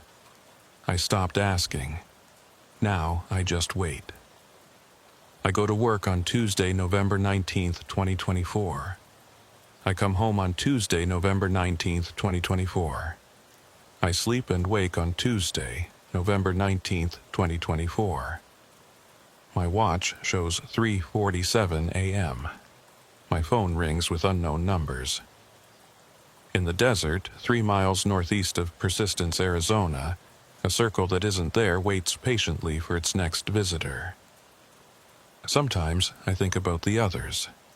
Miguel and Sarah and the Kowalskis and Marcus and Jamie. I wonder if they completed their crossings. I wonder if they found whatever destination matched their intentions. I wonder if they remember the circle, or if the crossing erased those memories, leaving them in some other place with some other life, unaware they'd ever been lost. I wonder if I'll remember when my turn comes. I wonder if my turn will ever come. I wonder if I'm still sitting in that chair, in that circle, experiencing Sacramento and November 19th, and this entire life as a hallucination generated during the seconds between sitting down and crossing over. I wonder if there's any difference between being trapped in the circle and being trapped in the memory of the circle.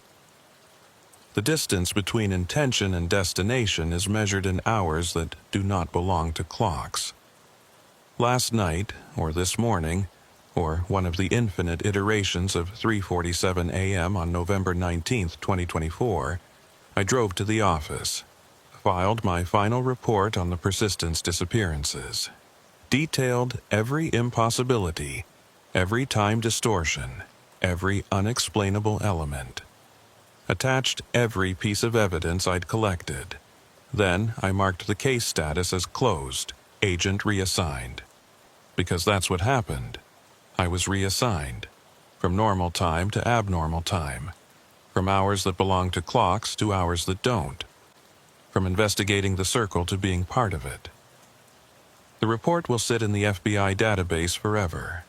Or until the database is deleted, or until someone else investigates disappearances in persistence and finds my name attached to files from 1954 and 1907 and 2024 and wonders how that's possible. Maybe they'll go to the circle. Maybe they'll sit in the chair. Maybe they'll wait for the hours to align. Maybe we'll wait together. Separated by decades but occupying the same impossible interval. All of us trying to cross from intention to destination. Or maybe I'll cross before then. Maybe tomorrow, or the next November 19th, or the 10,000th November 19th, I'll wake up at 3:47 a.m. and my watch will finally advance. The calendar will change. The phone won't ring. And I'll know the wait is over. Until then, I do my work. I live my life. I answer my phone at 3:47 a.m. and listen to my own voice tell me I'm still waiting. The distance between intention and destination is measured in hours that do not belong to clocks. I understand that now. I understand it perfectly. And every night, when my phone rings at 3:47 a.m., I answer. I'm still here. I know. We all are. And somewhere in the desert, a tape recorder that shouldn't still be working continues to record its endless message into the darkness, documenting hours that don't belong to clocks, marking the space between intention and destination, waiting patiently for the next agent to sit down and try to understand. The recording never stops. The circle never closes. The wait never ends.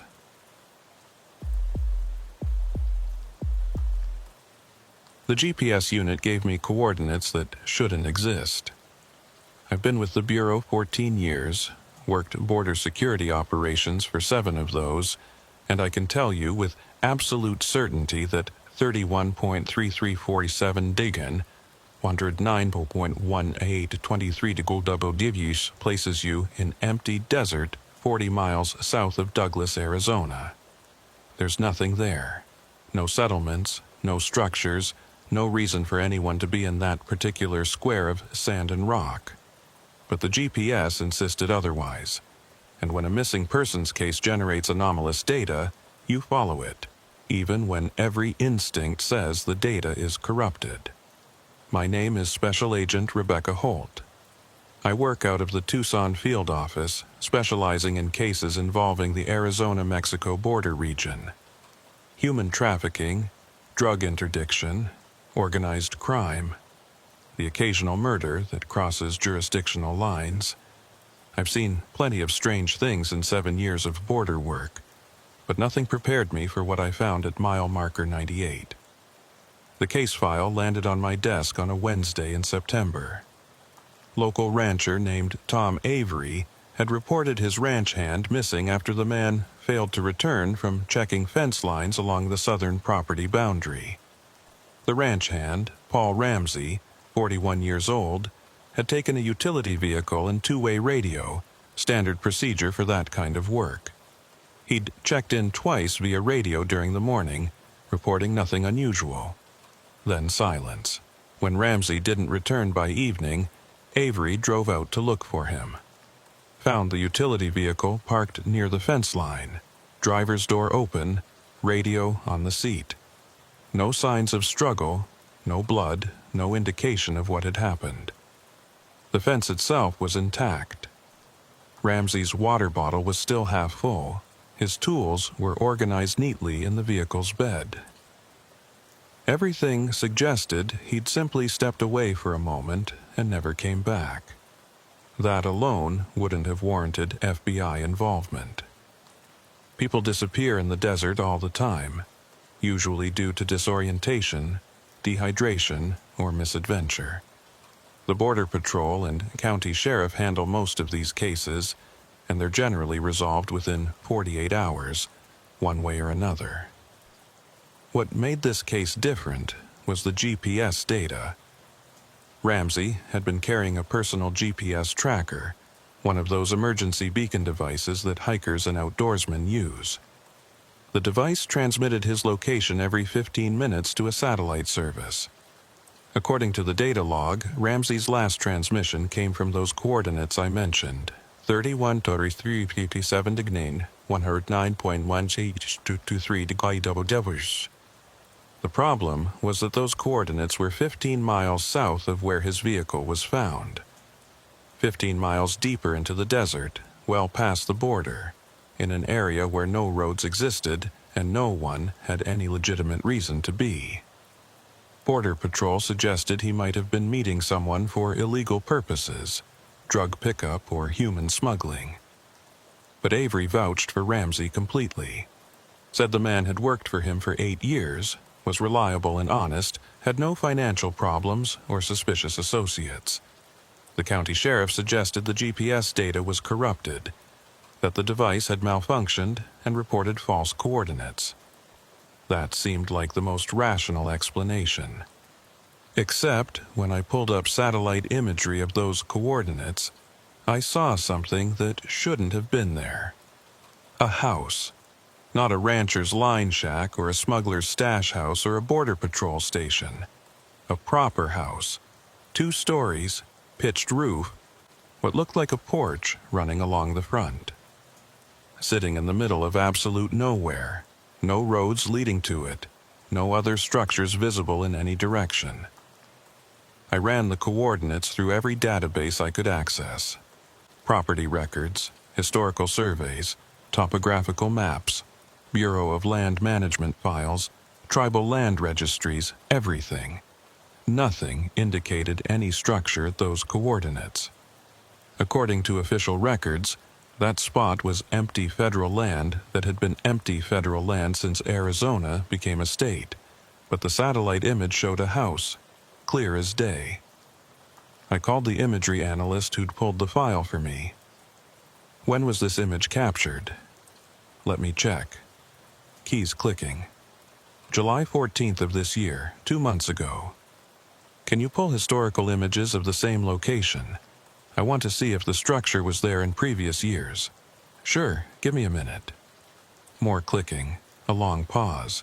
That's weird. What? I've got imagery going back 15 years. The structure doesn't appear in any of them. Not until this July image. Before that, the location is empty desert. So, the house was built sometime in the last 2 months. Maybe. But Agent Holt, I'm looking at the ground around the structure. There's no construction debris, no vehicle tracks, no evidence of recent building activity. It's like the house just appeared fully formed. I stared at the image on my screen. The house looked old, actually. The roof had that particular weathering pattern you see on structures that have been exposed to sun and wind for years. The porch sagged slightly on one side. There was what looked like peeling paint on the siding.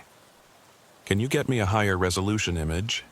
This is the highest resolution available for civilian satellites. If you need better, you'd have to request military reconnaissance data, and that requires clearance I don't have. Understood. Send me what you've got. I printed the image, added it to the case file, and spent the rest of the day trying to make sense of it. A ranch hand disappears. His GPS puts him 15 miles from where his vehicle was found, at a location where a house exists in current satellite imagery but not in historical imagery, and where no official records indicate any structure should exist. 3 possibilities: equipment malfunction, deliberate deception, or something else entirely. I decided to drive out there and see for myself. The next morning, I loaded my vehicle with enough supplies for 2 days in the desert. Water, food, emergency shelter, first aid kit, backup radio, spare batteries, GPS unit, paper maps. I informed my supervisor where I was going and established a check-in protocol.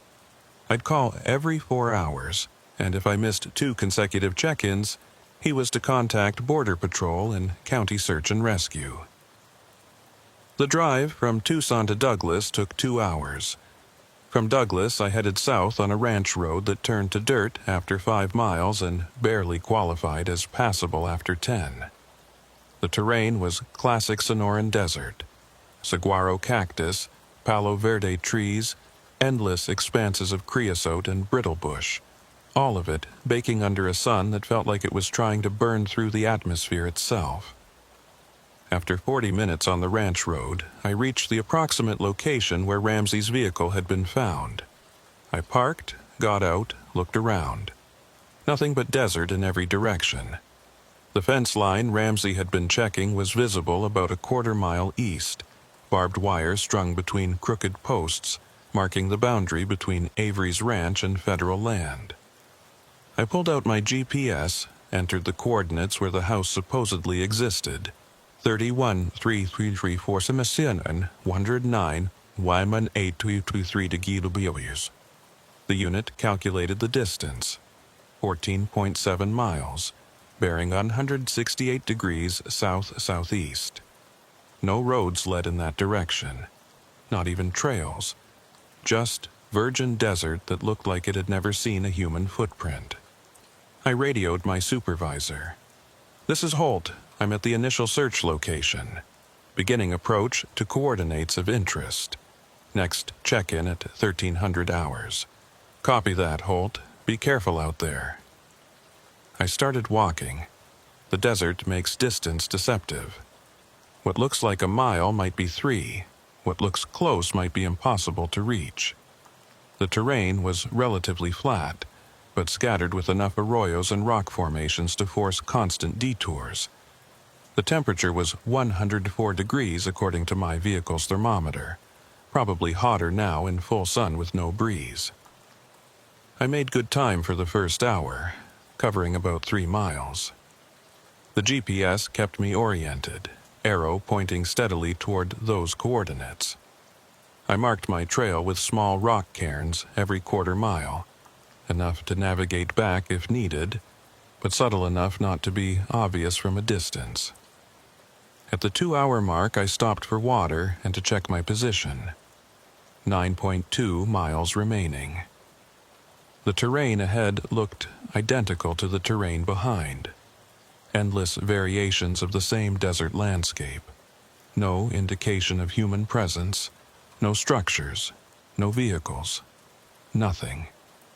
I continued south. At 12:45 p.m., I radioed my supervisor. "This is Holt. I'm approximately 5 miles from target coordinates. No visual contact yet. Continuing approach. Copy. Any signs of the missing ranch hand? Negative. No tracks. No disturbance. Nothing to indicate anyone's been through this area recently. Keep me posted." I walked for another hour. The sun was directly overhead now, turning the world into shades of white and bleached tan. Heat waves distorted the horizon, making distant objects shimmer and dance. Several times I thought I saw structures ahead, only to reach the location and find nothing but rocks or cactus, or my own heat-exhausted mind playing tricks. At 2:17 p.m., with the GPS showing 1.3 miles remaining, I climbed to the top of a low rise to get a better view of the terrain ahead. And there it was. The house, sitting in a small depression maybe a mile distant, exactly where the GPS said it should be. 2 stories, pitched roof, long porch across the front. From this distance it looked like any other old desert homestead, the kind of structure you might find abandoned along a lonely highway. Except there was no highway, no road, no trail, no visible means of access. And something about it looked wrong in a way I couldn't immediately articulate. I pulled out my binoculars, studied the structure more carefully. The house was constructed of wood siding painted white, though most of the paint had weathered away, leaving bare gray boards. The roof was corrugated metal, rusty in places. 4 windows on the front face, 2 up and 2 down, all of them dark. The porch had a rocking chair positioned near the front door. What was wrong about it was the freshness. Despite the weathering and the decay, despite the appearance of having stood in this desert for decades, there was something too crisp about the image. The edges were too defined. The shadows fell at slightly wrong angles. It was like looking at a photograph of a house rather than an actual house.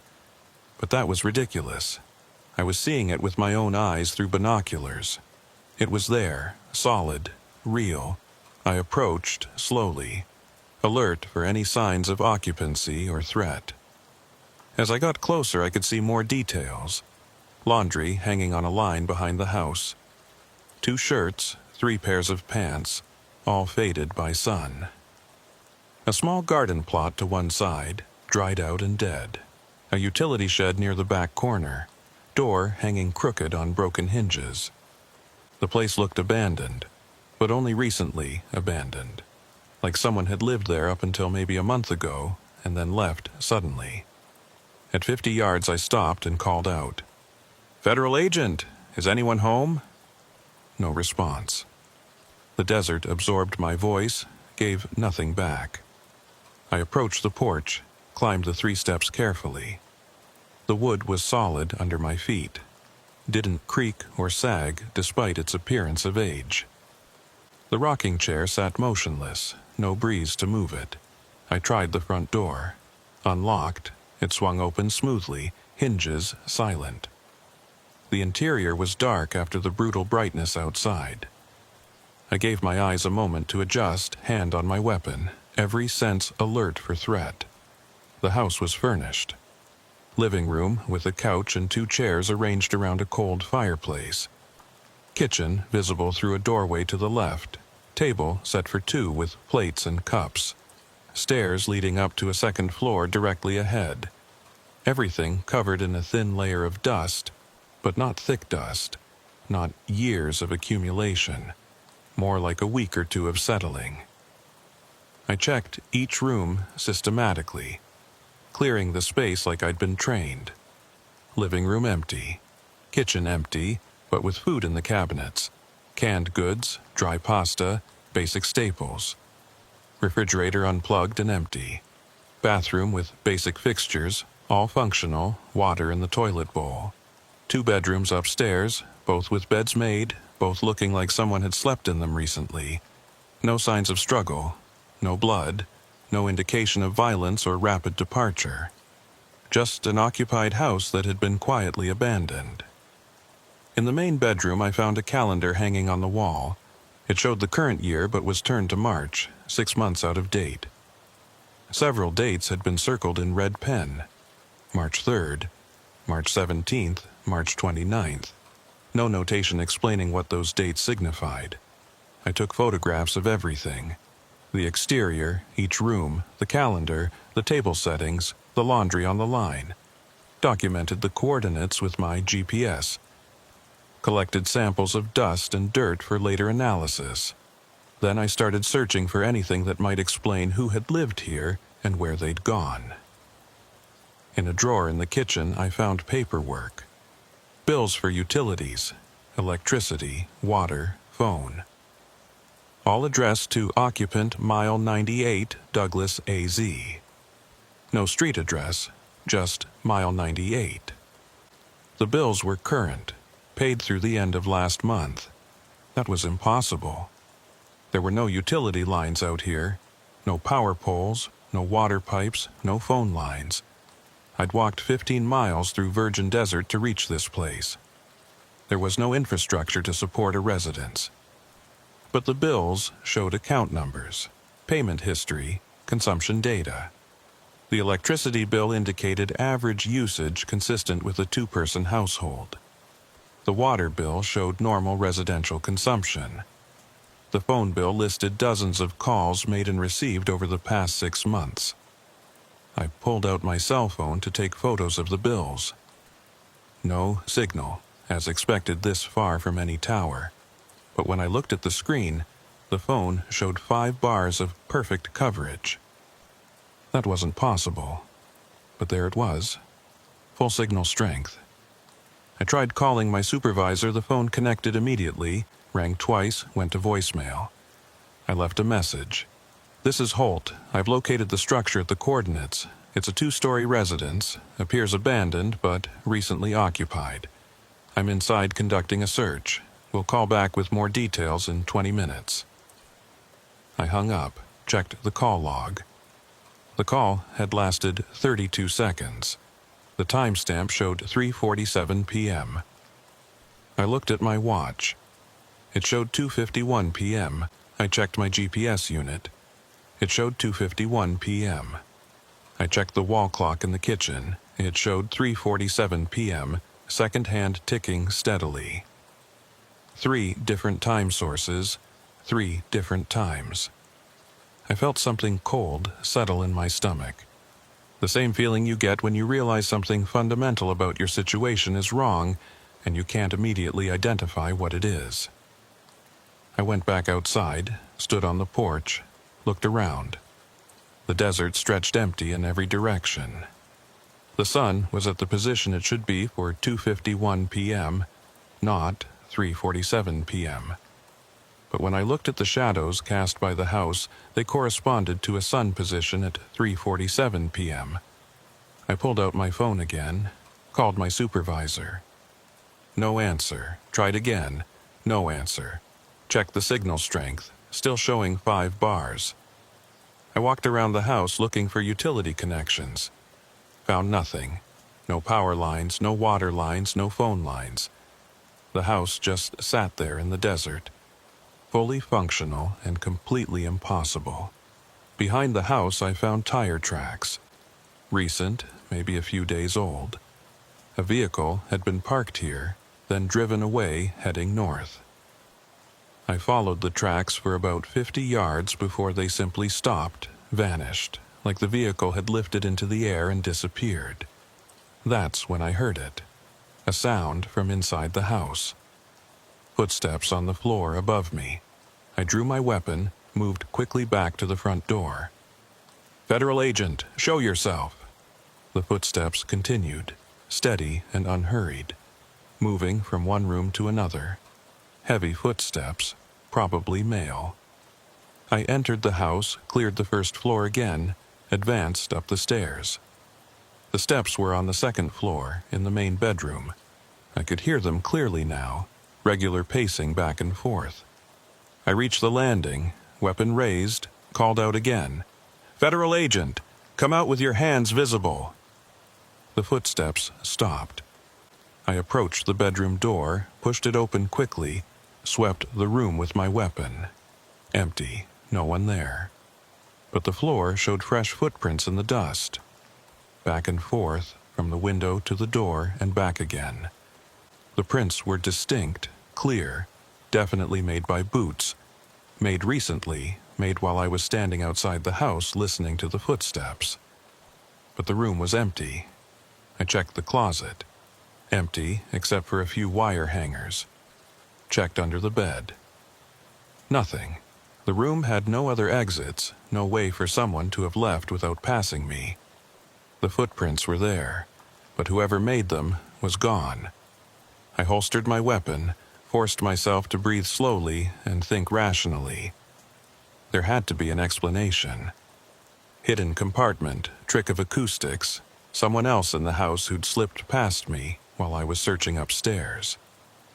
I went back through the entire house, methodically checking every space large enough to conceal a person. Found nothing. I was alone, except I could still hear something, not footsteps now, voices. Faint, coming from somewhere I couldn't pinpoint. 2 people talking, words indistinct but conversation clear. A man and a woman discussing something in low tones. I stood still, trying to locate the source. The voices seemed to come from the walls themselves, or from outside, or from inside my own head. The harder I tried to focus on them, the fainter they became. I went back outside, stood in the yard, listened. The voices continued, always just at the edge of comprehension. They sounded like they were having a normal domestic conversation. Discussing dinner maybe, or plans for the next day. Completely ordinary. Except there was no one there. I checked my watch, 3:12 p.m. Checked my phone, 4:23 p.m. Checked the kitchen clock visible through the window, 4:23 p.m. Time was fragmenting. Or my perception was fragmenting. Or something about this location made normal temporal progression impossible. I needed to leave, get back to my vehicle, report what I'd found, request backup and specialized equipment. This was beyond a standard missing persons investigation. This was something else entirely. I took one last set of photographs, made sure my GPS had logged the location accurately, and started walking north back the way I'd come. After 10 minutes, I looked back.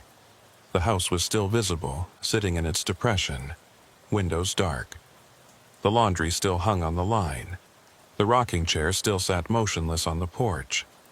After 20 minutes, I looked back again. The house was gone. Not over the horizon, not hidden by terrain. Just gone. The depression where it had sat was empty desert, no structure, no indication anything had ever been there. I checked my GPS. According to the coordinates, I'd walked 1.4 miles north from the house. But when I looked at the track log, there was a gap.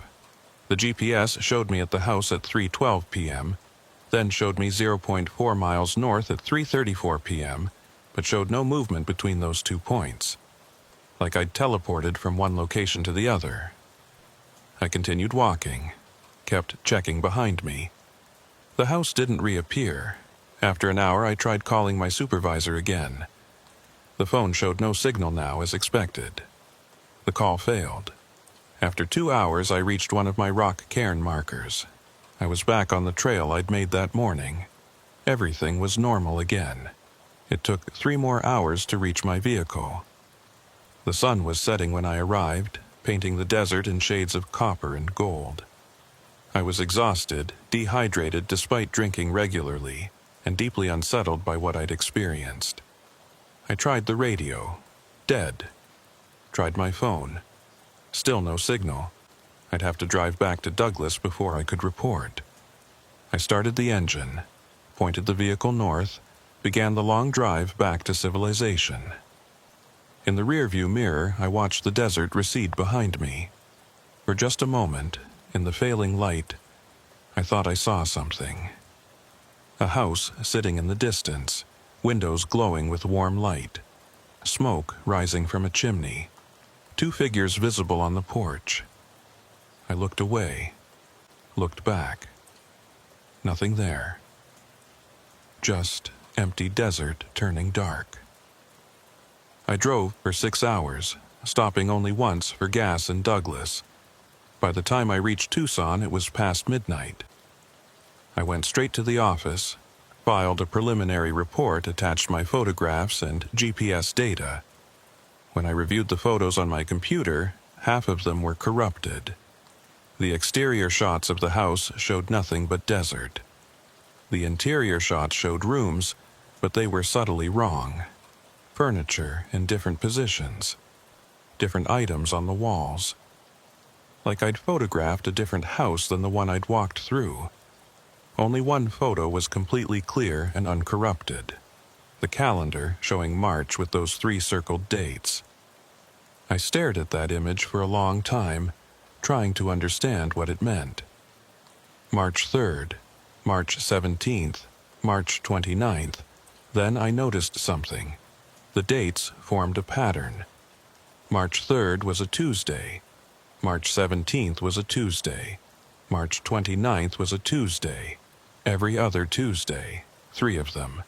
Like appointments. Like someone was marking days when something specific happened. I pulled up my case file, checked when Paul Ramsey had disappeared. September 9th, a Tuesday. I checked when the satellite image had been captured showing the house. July 14th, a Tuesday.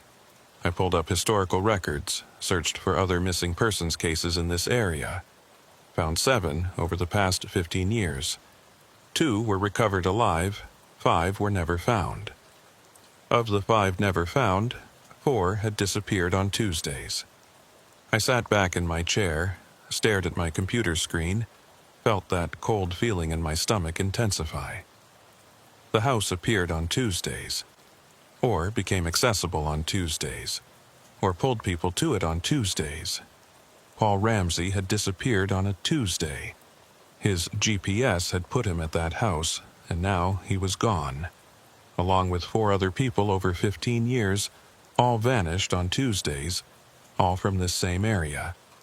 I needed to go back, on a Tuesday, document what happened when the pattern aligned, find Paul Ramsey if he was still alive, understand what that house was and why it only appeared on certain days. I looked at my calendar.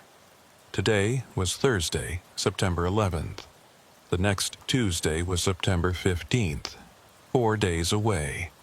I started planning my return trip. Outside my office window, Tucson glowed with normal city lights. Cars moved on normal streets.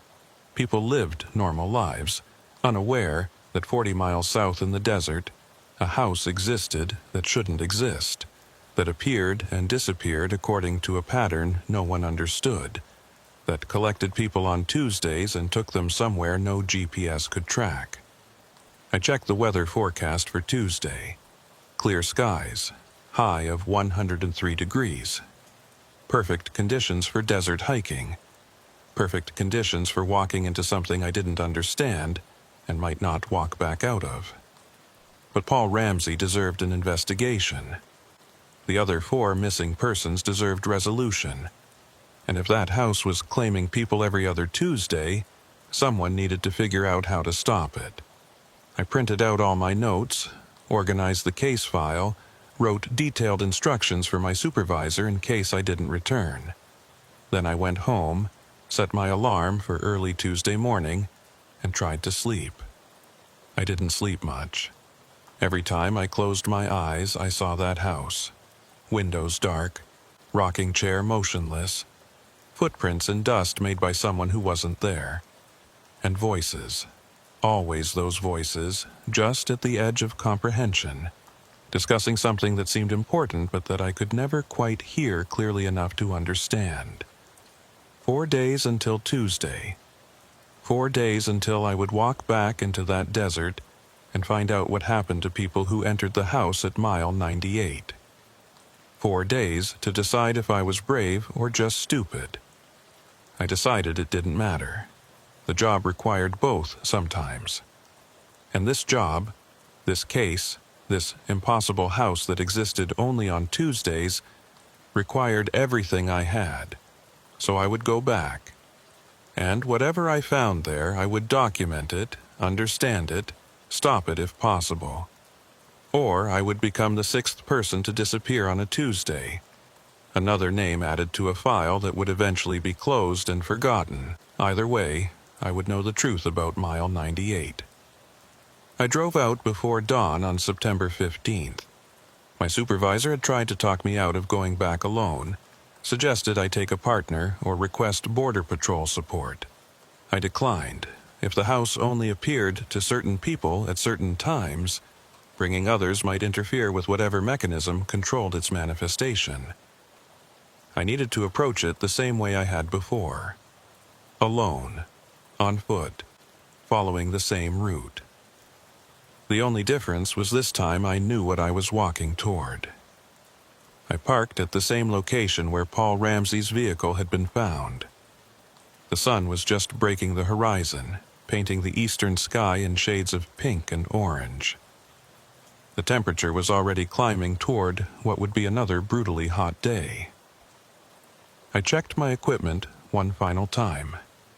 2 GPS units for redundancy, backup radio, 3 cameras, standard digital, video, and thermal imaging, 4 liters of water, emergency beacon, first aid kit, and my service weapon, though I doubted a gun would be useful against whatever I was about to encounter. I also carried a notebook and pen, old-school backup in case all my electronics failed. And I'd written a letter to my supervisor explaining everything I'd found, sealed it in an envelope, and left it on my desk with instructions to open it only if I didn't return by Friday. At 6:47 a.m., I radioed my check-in. "This is Holt, beginning approach to target location. Next check-in at 1000 hours. "Copy that, Holt. Please reconsider taking backup." "Negative. This approach needs to be identical to the first one. We'll maintain check-in schedule." "Understood. Be safe out there." I started walking south. The morning desert was beautiful in the way harsh places can be beautiful when you see them in favorable light. The low sun turned every rock and plant into something sculptural. A family of javelinas crossed my path, moving with that peculiar sideways gait, grunting softly to each other. A red-tailed hawk circled overhead, hunting for breakfast. Under different circumstances, I might have enjoyed the hike, but every step took me closer to that house, and I couldn't shake the feeling I was walking into something that didn't want to be found, but couldn't help being found, like a trap that had to spring whenever the right conditions aligned. At 10 o'clock a.m., I checked in as scheduled. "This is Holt, 6.2 miles from target coordinates. No visual contact yet. Continuing approach." "Copy. Any anomalies?" "Negative. Everything normal so far." That was true. The desert looked exactly as it had on Thursday. Same terrain, same vegetation, same brutal sun. No indication that anything unusual was about to happen. But I could feel it. That particular tension in the air that precedes thunderstorms, except there were no clouds and the barometric pressure was stable. Something was building toward some kind of release. At 11:34 a.m., with 2.1 miles remaining according to my GPS, I crested a rise and saw it again. The house. This time it looked different. The windows glowed with interior light despite the bright midday sun. Smoke rose from the chimney, thin and white. The laundry on the line was different. Different clothes, different colors. And there were two vehicles parked near the house. A pickup truck and a sedan, both looking new, both out of place in this empty desert. I stopped, pulled out my binoculars, studied the scene carefully. The front door was open. I could see movement inside, shadows crossing behind windows. Someone was home, or something was creating the appearance of someone being home. I descended the rise, approached cautiously, weapon accessible but not drawn. At 200 yards, I called out, "Federal agent, I need to speak with whoever's inside the house." No response. The shadows continued moving behind the windows. The smoke continued rising from the chimney. At 100 yards, I called out again, "This is the FBI. I need you to come outside with your hands visible." Still no response. I reached the vehicles, checked them carefully. The pickup was a Ford F-150, maybe 2 years old, covered in a light layer of dust but otherwise clean. The sedan was a Honda Accord, similar vintage, equally clean. Both had Arizona plates. I ran the numbers through my phone, which again showed full signal strength in the middle of nowhere, and got hits. The pickup was registered to Paul Ramsey, the missing ranch hand. The sedan was registered to Jennifer Collar, one of the 4 unsolved disappearances from my historical search. She'd vanished 3 years ago, also on a Tuesday, also from this general area. I looked at the house. The shadows were still moving inside. 2 people, maybe more, going about what looked like normal domestic activities. I climbed the porch steps, stood at the open door, called inside. "Federal agent, I'm coming in." I entered, weapon drawn now, clearing each space systematically like I had on Thursday. The house was identical to what I'd found before, except now it was fully occupied, or had been recently. The kitchen showed evidence of a breakfast eaten this morning. Dirty dishes in the sink, coffee pot still warm to the touch. The living room had magazines on the coffee table dated to this month.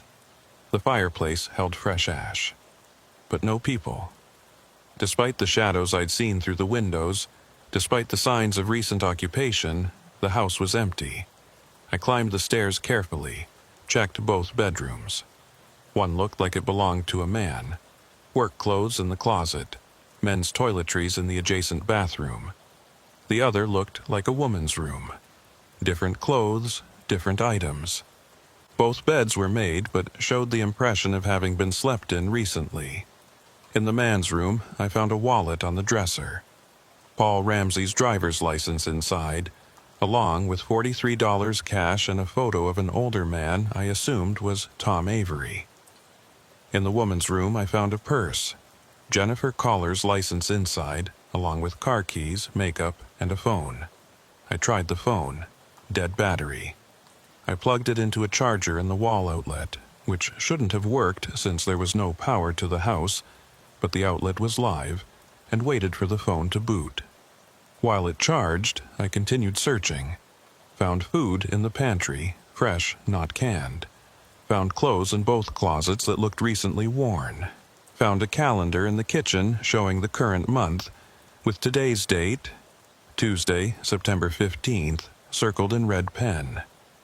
Just like the March calendar I'd seen on Thursday had shown circled Tuesdays. The phone finished charging. I unlocked it, no password. Apparently Jennifer Coller hadn't been security conscious, and checked recent activity. The last text message was from 3 years ago, dated the day she disappeared. It was to her sister. Going to check out something weird in the desert. Call you tonight. She'd never called. The last call in the log was also from 3 years ago. A 2-minute call to 911, reporting that she was lost and requesting assistance. I pulled up the photos on the phone. The most recent was from 3 years ago, but it showed this house. Jennifer had photographed it from the same angle I had, documenting the structure. In the photo, 2 people stood on the porch. A man and a woman, too distant and blurry to identify. I moved to the window, looked outside at the same angle. The yard was empty. The vehicle sat motionless. The desert stretched silent in all directions.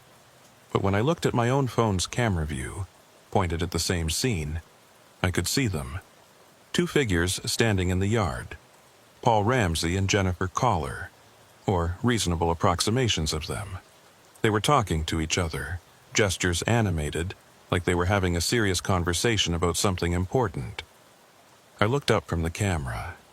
The yard was empty. Looked back at the camera.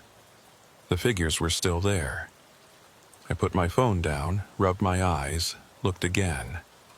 Empty yard. Camera view. 2 figures. I was seeing something through the camera that I couldn't see with my naked eyes. Either the camera was showing me something that wasn't there, or my eyes were failing to show me something that was there. I went outside, walked toward where the figures appeared to be standing in the camera view, held the phone at arm's length, using it to navigate toward them. According to the camera, I was walking right through them. They didn't move, didn't react, continued their conversation like I wasn't there. I stopped, turned around. Through the camera, I could see them behind me now, still talking. I watched through the screen as Paul gestured toward the house, then toward the south, like he was explaining something about directions or locations. Jennifer nodded, looked worried. Then Paul turned and looked directly at my camera. His expression changed, mouth forming words I couldn't hear. He pointed at me, or at the camera, or at something behind me. Jennifer turned too, saw what Paul was pointing at, and her face went pale.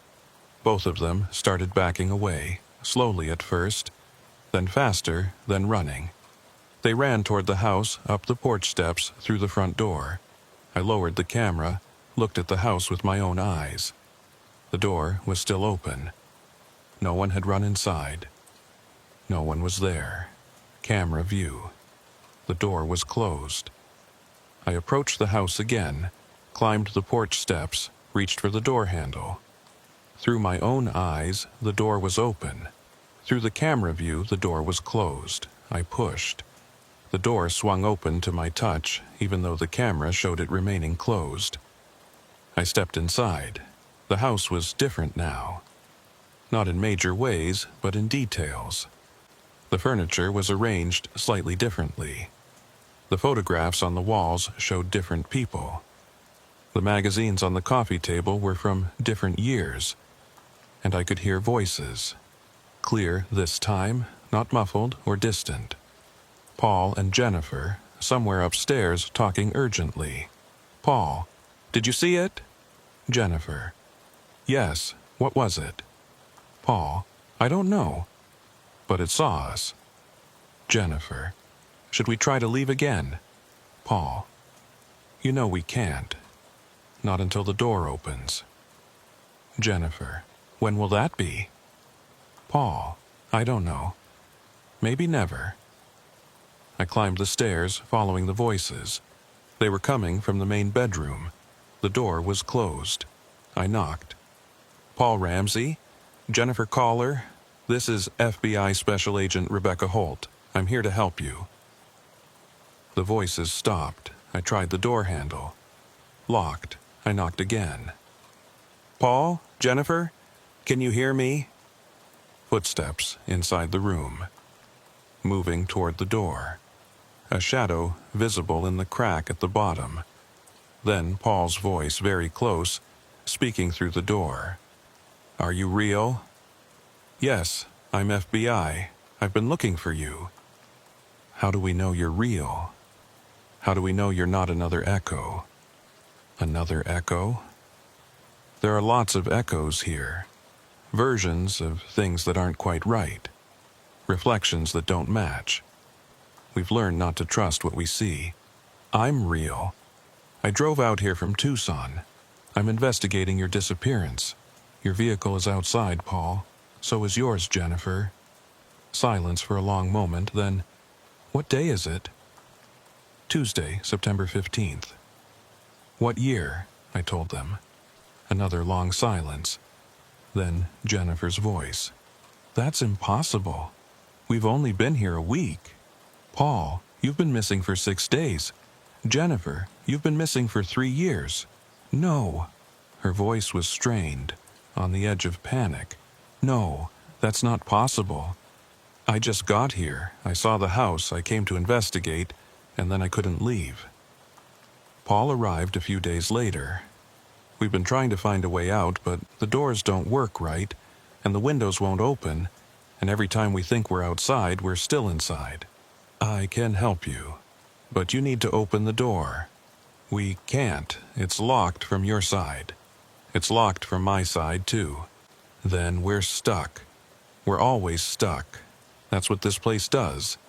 It puts you in rooms you can't leave, shows you doors that don't open, gives you windows that look out on places that don't exist. I examined the door. Standard interior door, simple lock, nothing sophisticated. I could force it easily enough. I stepped back, kicked hard, just below the handle. The door shuddered but held. Kicked again. The frame cracked. Third kick. The door burst open. The room beyond was empty. Completely empty. No furniture, no people, no signs anyone had been there. Just bare walls and bare floor, and a single window showing the desert outside. Paul? Jennifer? No answer. I checked the closet. Empty. Checked the bathroom. Empty. The room had no other exits. But I'd heard them. They'd been right here speaking to me through the door. I'd seen the shadow under the door, heard the footsteps. I pulled out my phone, opened the camera, looked at the room through the screen. 2 people sat on a bed that I couldn't see with my naked eyes. Paul Ramsey and Jennifer Caller, looking exhausted and defeated. They were looking directly at me, or at the camera, mouths moving in speech I couldn't hear. I held the phone toward them, spoke loudly. I can see you through the camera. Can you hear me? They didn't react.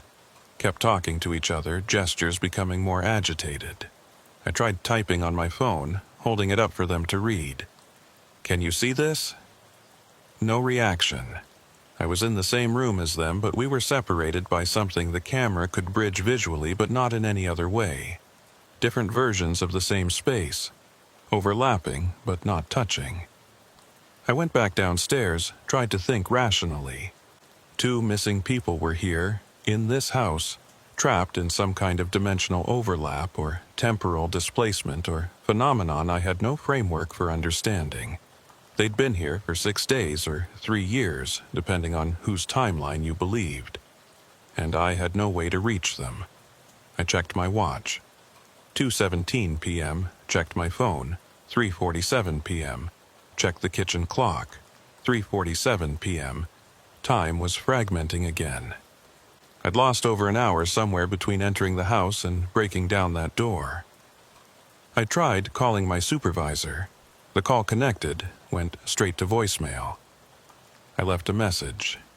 "This is Holt. I found Paul Ramsey and Jennifer Collar. They're alive but trapped in the structure. I'm attempting to extract them. Next check-in at 1600 hours." I hung up. Checked the call log. The call showed as having been made at 3:47 p.m.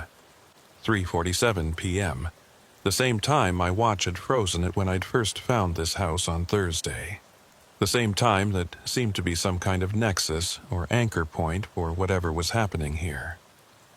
I went outside, walked around the house, looking for any detail I'd missed. Found the utility shed I'd seen on my first visit. The door was hanging crooked, held by one hinge. Inside the shed were tools, old and dusty. A workbench, a calendar on the wall showing 1987, turned to March. 3 dates circled. March 3rd, 10th, 17th. All Tuesdays, going back nearly 40 years. On the workbench was a notebook, pages yellowed with age. I opened it carefully. The handwriting was cramped and difficult to read, but the content was clear enough. It was a journal kept by someone named William Harper. The entries dated back to 1987, describing how he'd built this house in the desert to escape civilization, to live off the grid, to be left alone. But the later entries became strange. Harper wrote about how the house started changing, how rooms would rearrange themselves, how he'd go to sleep in one layout and wake up in another, how he'd see people who weren't there, how time started working differently, days blurring together, weeks passing in what felt like hours. The final entry, dated March 29, 1987, was barely legible. "The house has learned. It knows what I want. It shows me versions where she didn't leave, where we're still together, where everything is perfect. But they're not real. They're echoes. And I'm becoming an echo too. If anyone finds this, don't stay. Don't let it show you what you want to see. It only knows how to trap you with your own desires." Below that, in different handwriting, newer ink.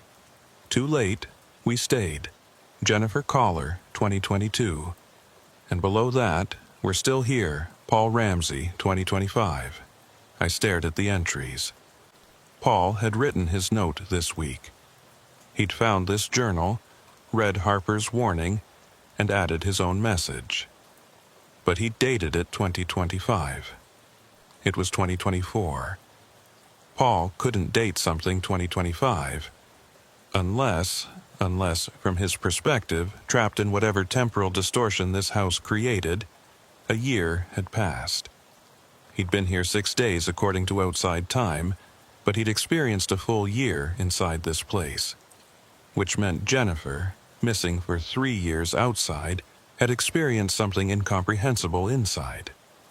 Decades, maybe. Or time might not work linearly for her at all.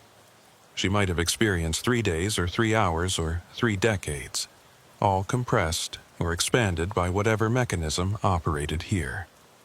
I took the journal, brought it back inside the house, set it on the kitchen table, opened to the final pages, used my phone's camera to look at the table.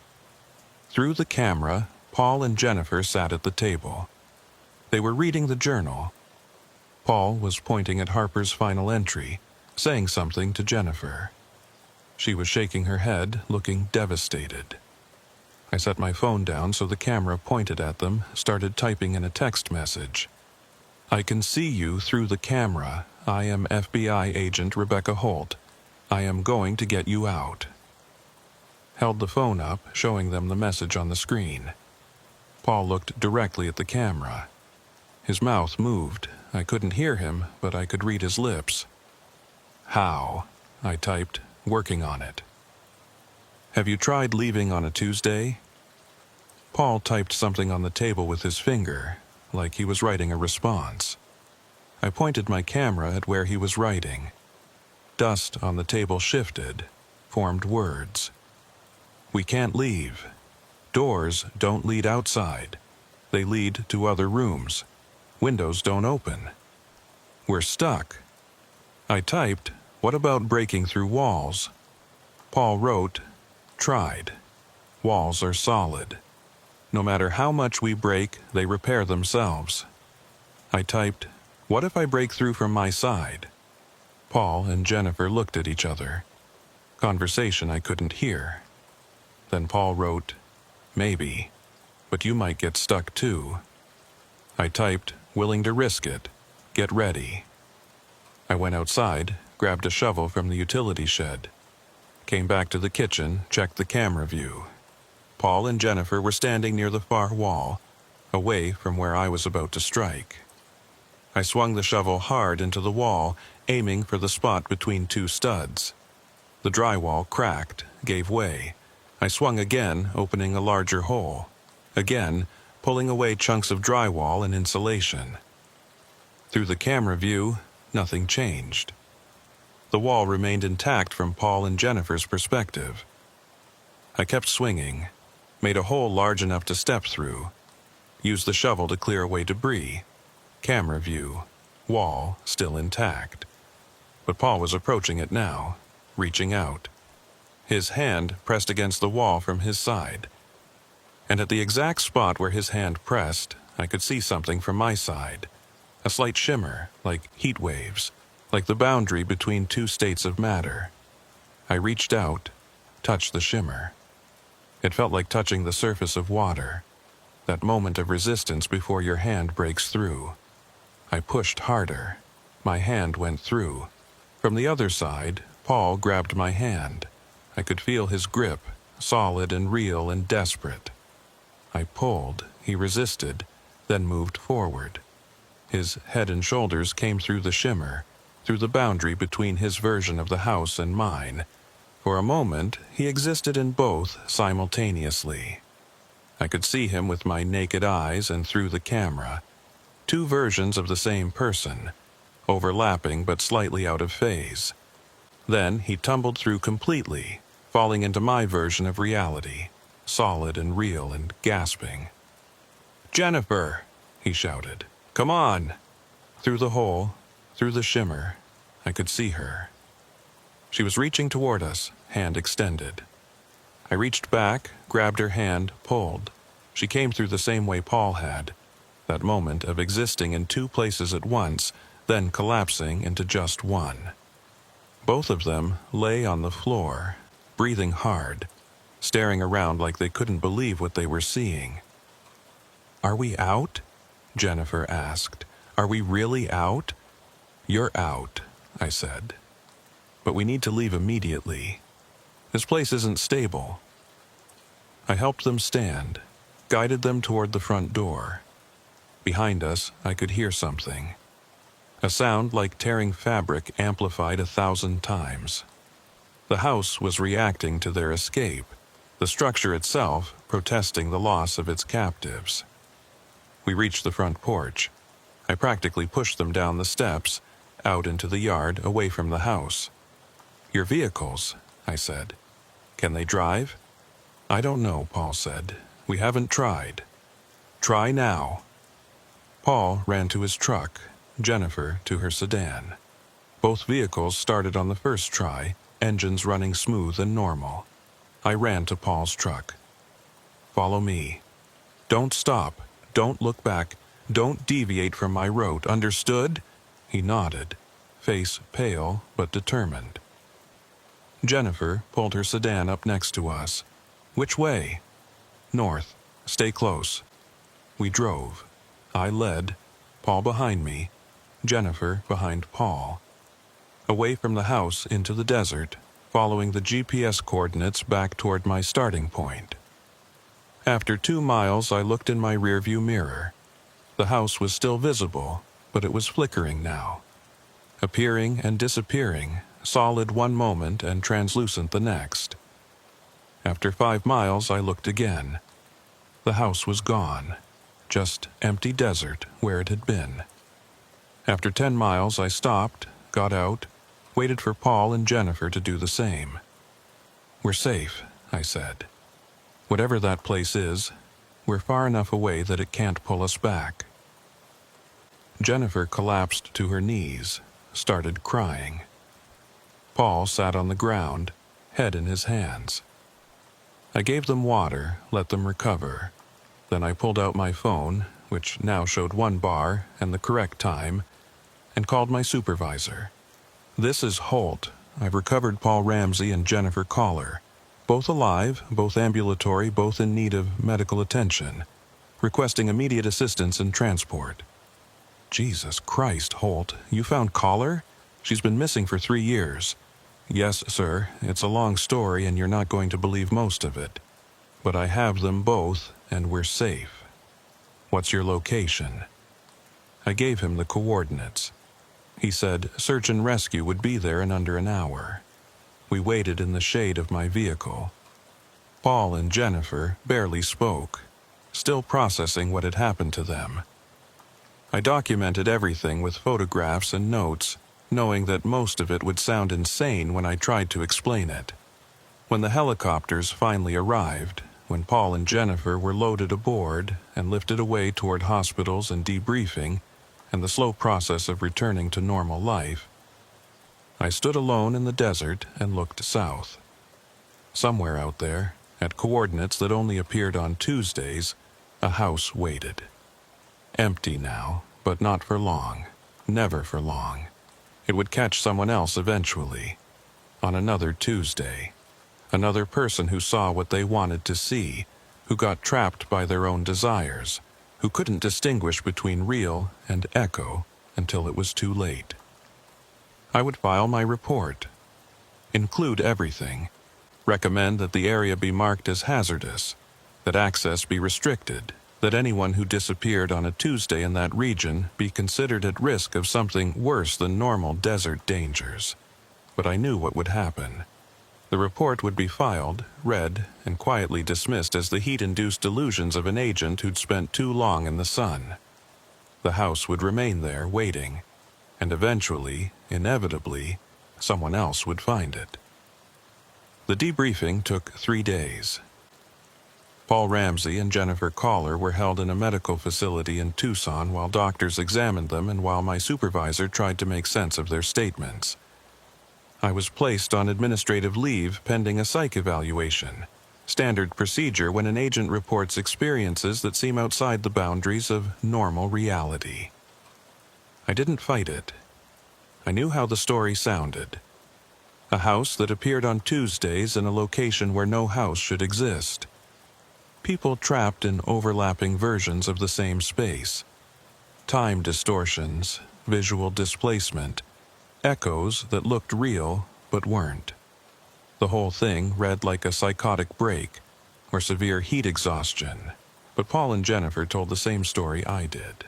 Independently, in separate interviews, they described the same impossible house, the same temporal anomalies, the same feeling of being trapped in a place that followed rules different from the rest of the world. And their vehicles were real. Paul's truck had been missing for 6 days, Jennifer's sedan for 3 years. Both had been photographed, documented, searched, and both had driven out of the desert under their own power with me and their former occupants inside, physical evidence that something had happened, even if no one could explain what. The psych evaluation was thorough. 3 sessions with a bureau psychologist, cognitive testing, Stress assessment, the works. I passed. No signs of delusion or dissociation. No indications of mental breakdown. Just a rational agent reporting irrational events in a rational manner. My supervisor called me into his office on the fourth day. He looked like he hadn't slept well, and I didn't blame him. This case had implications that went far beyond a simple missing persons recovery. "Agent Holt," he said, "I've read your report, all 14,000 words of it. And I've read the medical reports on Ramsey and Collar, and I've looked at your photos and GPS logs and every piece of evidence you collected. And I believe you experienced something anomalous. I don't know what.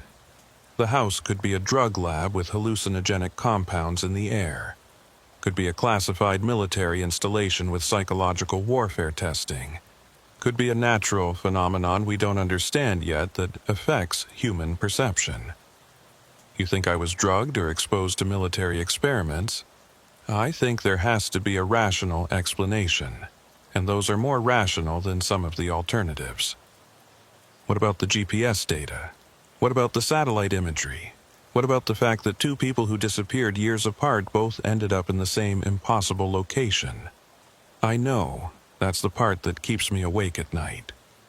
He rubbed his eyes, looked at me directly. "Here's what's going to happen. I'm taking you off the case officially. Your report will be filed and classified.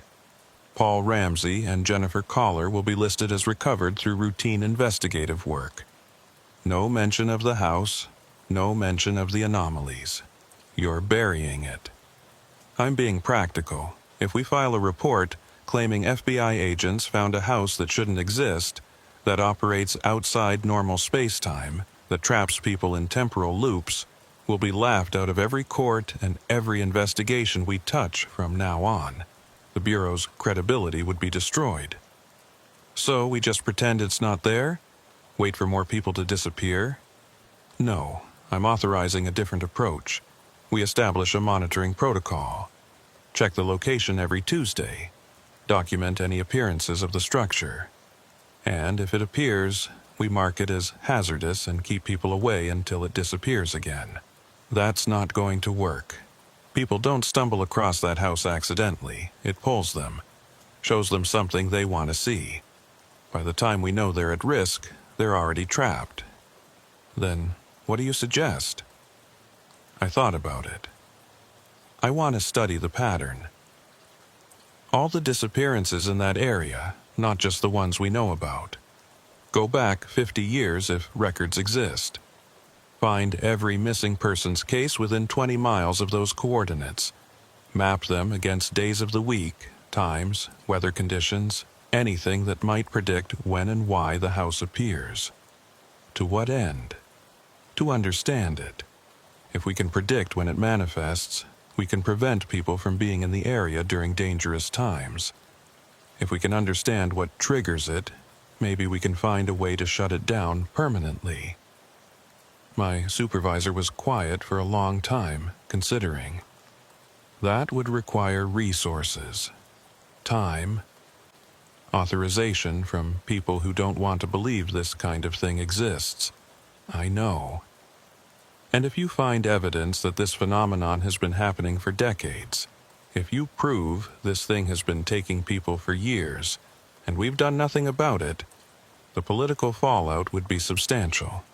I know that too. But you want to do it anyway? Yes, sir. He nodded slowly. All right. You're officially assigned to cold case review for the Tucson field office. You'll investigate historical missing persons, standard archival work. What you choose to focus on within that mandate is your discretion. Thank you. Don't thank me yet. If you find something we can't explain, if this becomes public, both our careers are over. But I agree with you. We can't just let this thing keep taking people. I spent the next 2 months in archives. County records, Sheriff's Department files, newspaper morgue, Bureau historical cases. Any disappearance within 20 miles of coordinates 31.3470 109.1 Testigos from 1970 to present. Found 23 cases, 23 people who'd vanished in that region over 55 years. Some had been recovered alive, some recovered deceased, some never found. But there was a pattern. 17 of the 23 had disappeared on Tuesdays. Of the 6 exceptions, 4 had disappeared on dates when Tuesday fell on a holiday or had some other unusual characteristic: leap day, daylight savings transition, eclipse. Only 2 had vanished on days with no Tuesday connection at all, and both of those were in the 1970s, before GPS and detailed record-keeping made timeline reconstruction reliable. The Tuesday pattern was undeniable. I mapped the disappearances chronologically. They came in clusters. 3 or 4 in a single year, then none for several years, then another cluster. The clusters appeared to be getting more frequent. The 1970s had 1 cluster. The 1980s had 2. The 90s had 3. The 2000s had 4. This decade was already at 5. Whatever the house was, it was becoming more active. I looked for other patterns. Age of victims, no correlation. Gender, roughly equal distribution. Occupation, no pattern.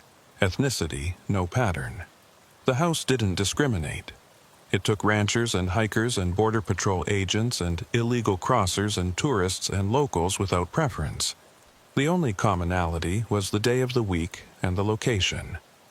I requested satellite imagery for every Tuesday over the past year, focused on those coordinates. Found something interesting. The house appeared on the 3rd Tuesday of each month, visible in satellite imagery for approximately 6 hours, then vanishing. Always the 3rd Tuesday. Never the 1st, 2nd, 4th, or 5th. Just the 3rd. I pulled up the calendar for William Harper's journal, the one from 1987. The circled dates, March 3rd, 10th, 17th, all Tuesdays, but not all 3rd Tuesdays. I checked. March 3rd, 1987 was the 1st Tuesday of the month. March 10th was the 2nd.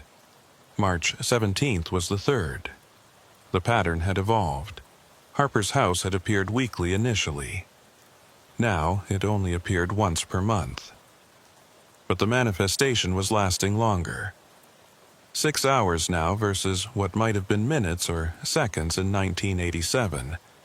It was learning, adapting, becoming more efficient at whatever it did. I compiled all this data into a report, attached maps and timelines and probability analyses, presented it to my supervisor. He read it in silence, face growing progressively more concerned. When he finished, he set the report down, looked at me and said, "This thing is getting stronger." Yes, and if the pattern continues, eventually it won't just appear on 3rd Tuesdays. It'll appear more frequently, maybe daily, maybe permanently. That's my assessment. What happens when a house that traps people in temporal loops becomes a permanent fixture of the landscape? Nothing good. He stood, walked to his window, stared out at the Tucson skyline. We need to destroy it. I don't know if we can. It's not entirely in our reality. Might not be entirely physical. Every time I think I understand what it is, it reveals another layer that makes less sense. But we have to try. I agree. When's the next 3rd Tuesday? I checked my calendar. October 20th, 3 weeks from now. That's when we go back. Full team, proper equipment, authorization to use any means necessary to eliminate the structure. Sir, I don't think conventional approaches will work. Maybe not, but we have to try. I'm not waiting for this thing to take more people while we debate methodology. Over the next 3 weeks, we assembled a team. Structural engineers to analyze the building, demolition experts to plan its destruction, scientists from various disciplines to study the temporal anomalies, and a full tactical team for security and safety. Everyone was briefed on what to expect. though I could tell most of them didn't really believe it. How could they?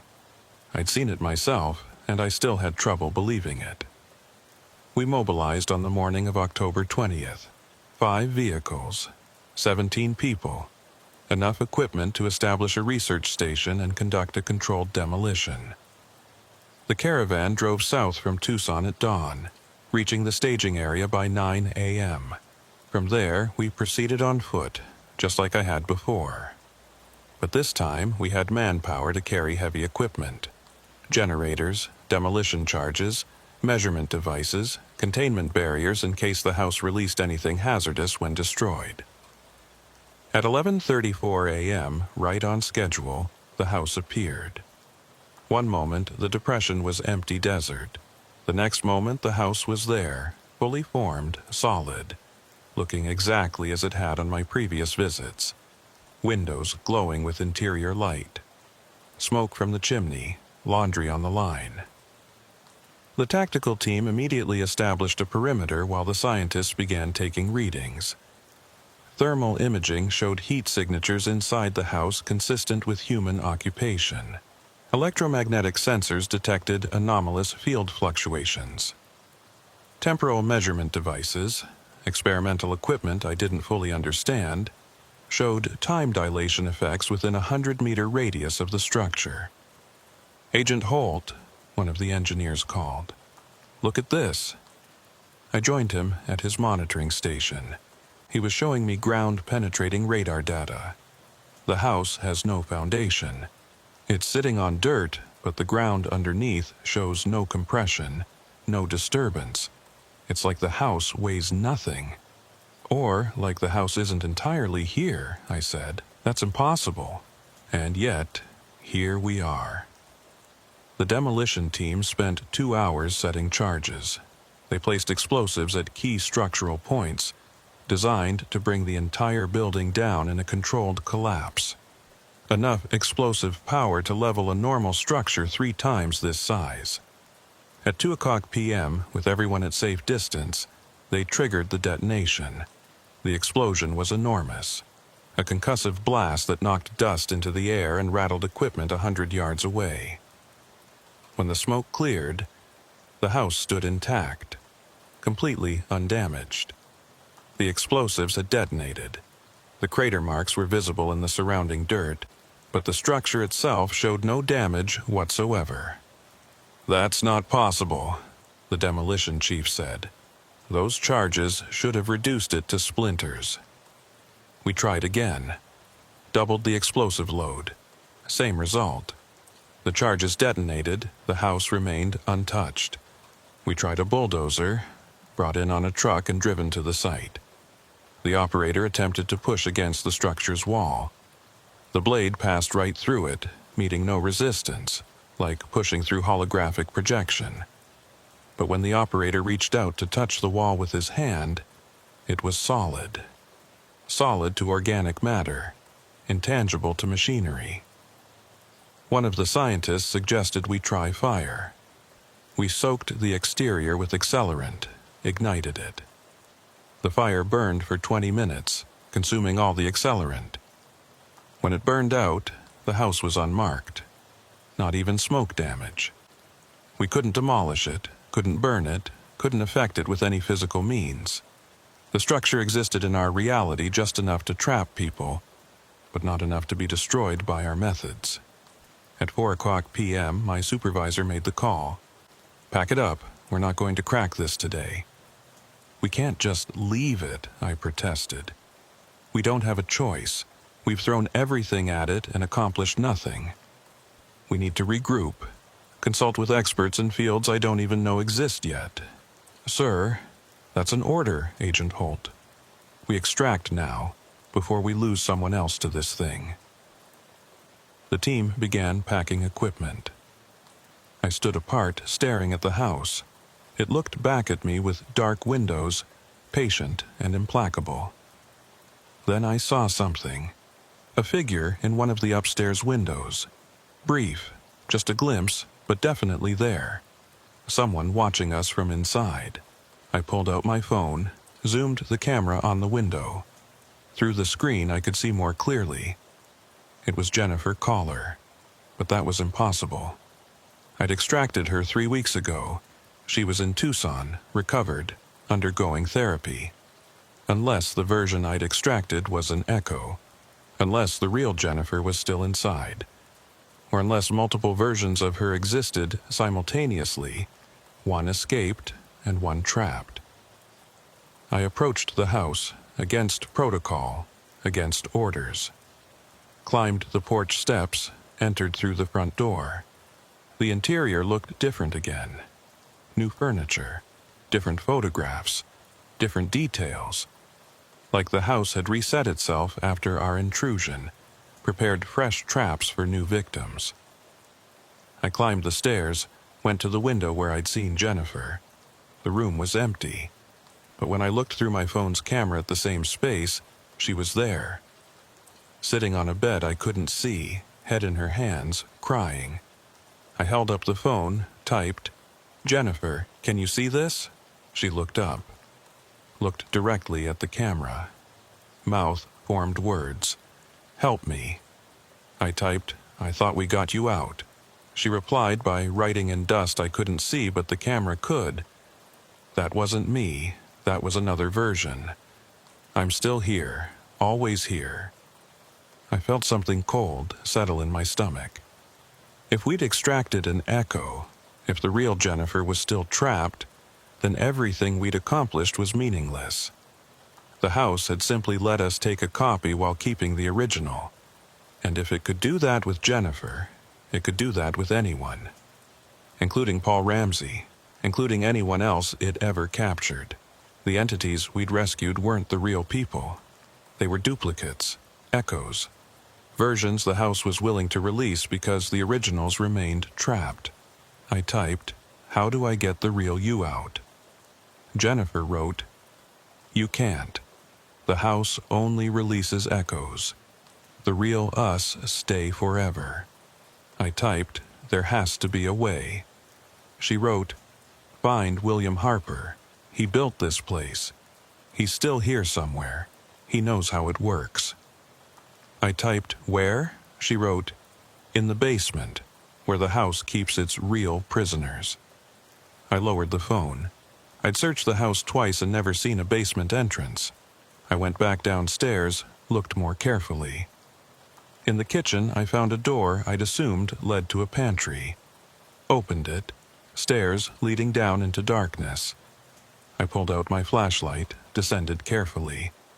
The stairs were old, wood creaking under my weight. At the bottom was a corridor lined with doors. 5 doors on each side, 10 total, all closed. I tried the first door. Locked. Tried the second. Also locked. The third door opened. Inside was a small room, maybe 10 by 10 feet, empty except for a chair in the center. On the chair sat a man who looked like he'd been there for decades. Gaunt, pale, wearing clothes that had rotted to rags.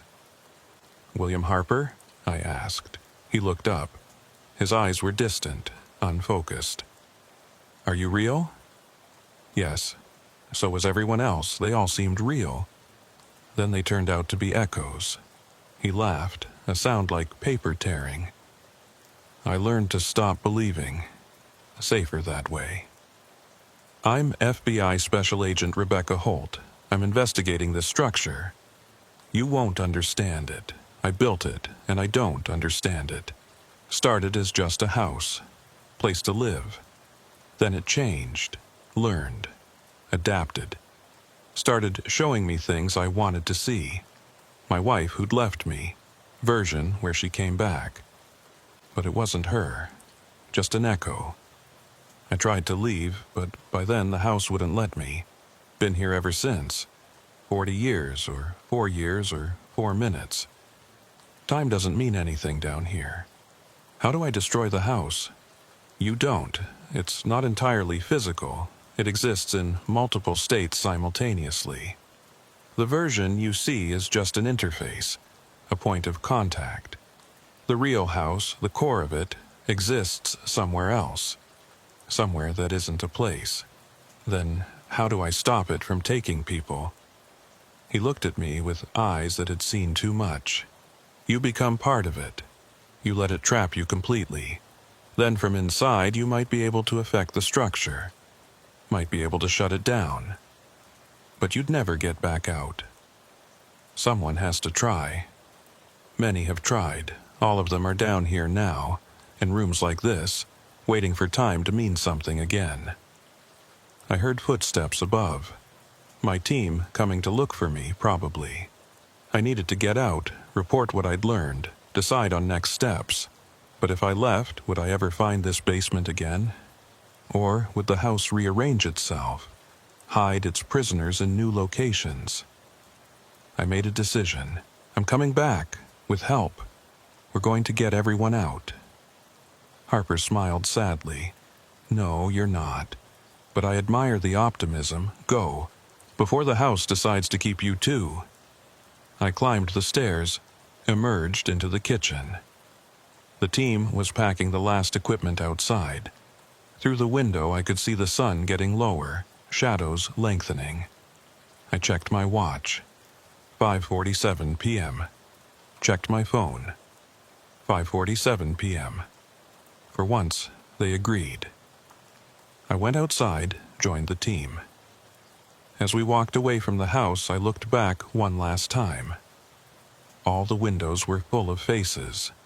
Dozens of them, maybe hundreds. People trapped in overlapping versions of the same space, all watching us leave, all hoping someone would figure out how to free them. But I didn't know how, and neither did anyone else. The house disappeared at exactly 6 o'clock p.m., vanishing between 1 second and the next.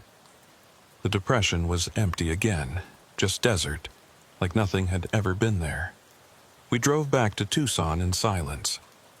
3 months have passed since that October day. 3 months of meetings and consultations and debates with people who have expertise in fields that barely exist. Quantum physicists, temporal mechanics researchers, theoretical mathematicians, paranormal investigators. Anyone who might have insight into how to handle a structure that exists partially outside normal space-time. No one has answers. Everyone has theories, but theories don't rescue people trapped in overlapping dimensional states. The house continues to appear every third Tuesday. We monitor it now, satellite observation and ground-based sensors. It manifests at 11:34 a.m., remains visible for 6 hours, vanishes at 5:34 p.m., like clockwork.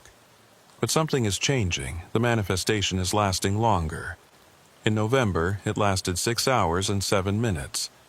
In December, 6 hours and 19 minutes. In January, 6 hours and 34 minutes. The pattern is accelerating.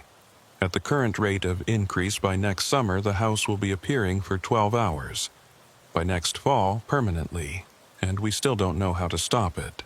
Paul Ramsey and Jennifer Collar, the versions we extracted, the echoes, are living apparently normal lives. Ramsey went back to working for Tom Avery. Collar moved to Phoenix, started a new job. Both underwent extensive psychological evaluation. Both show no signs of lasting trauma. But sometimes I see them looking south, toward the desert, with expressions I can't read. Like they know they left something behind. Like part of them is still trapped in that house. Will always be trapped in that house, no matter how many copies escape. I visit the location every third Tuesday. Against protocol, against orders, I drive out to those coordinates and watch the house appear. Document it, photograph it, look for changes or patterns or any insight that might help. I never enter. I learned that lesson. Go inside too many times and the house starts recognizing you, starts showing you things you want to see, starts preparing a trap customized to your particular desires and fears. But I watch, and I count the faces in the windows. There are more every month. The house is collecting people faster now, pulling in victims from wider geographic ranges. Last Tuesday, someone disappeared in New Mexico, 50 miles from the usual pattern area. Their GPS put them at coordinates that don't exist. I suspect they're in the house now, in one of those basement rooms, adding their face to the crowd in the windows.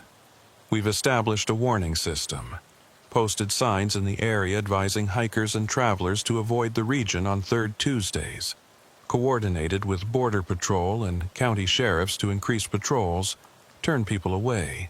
It helps. But not everyone sees the signs. Not everyone heeds the warnings. And the house doesn't just trap people who wander close. It calls to them, shows them something they want to see, pulls them from miles away with GPS glitches and false imagery. You can't warn someone away from seeing what they most want to see.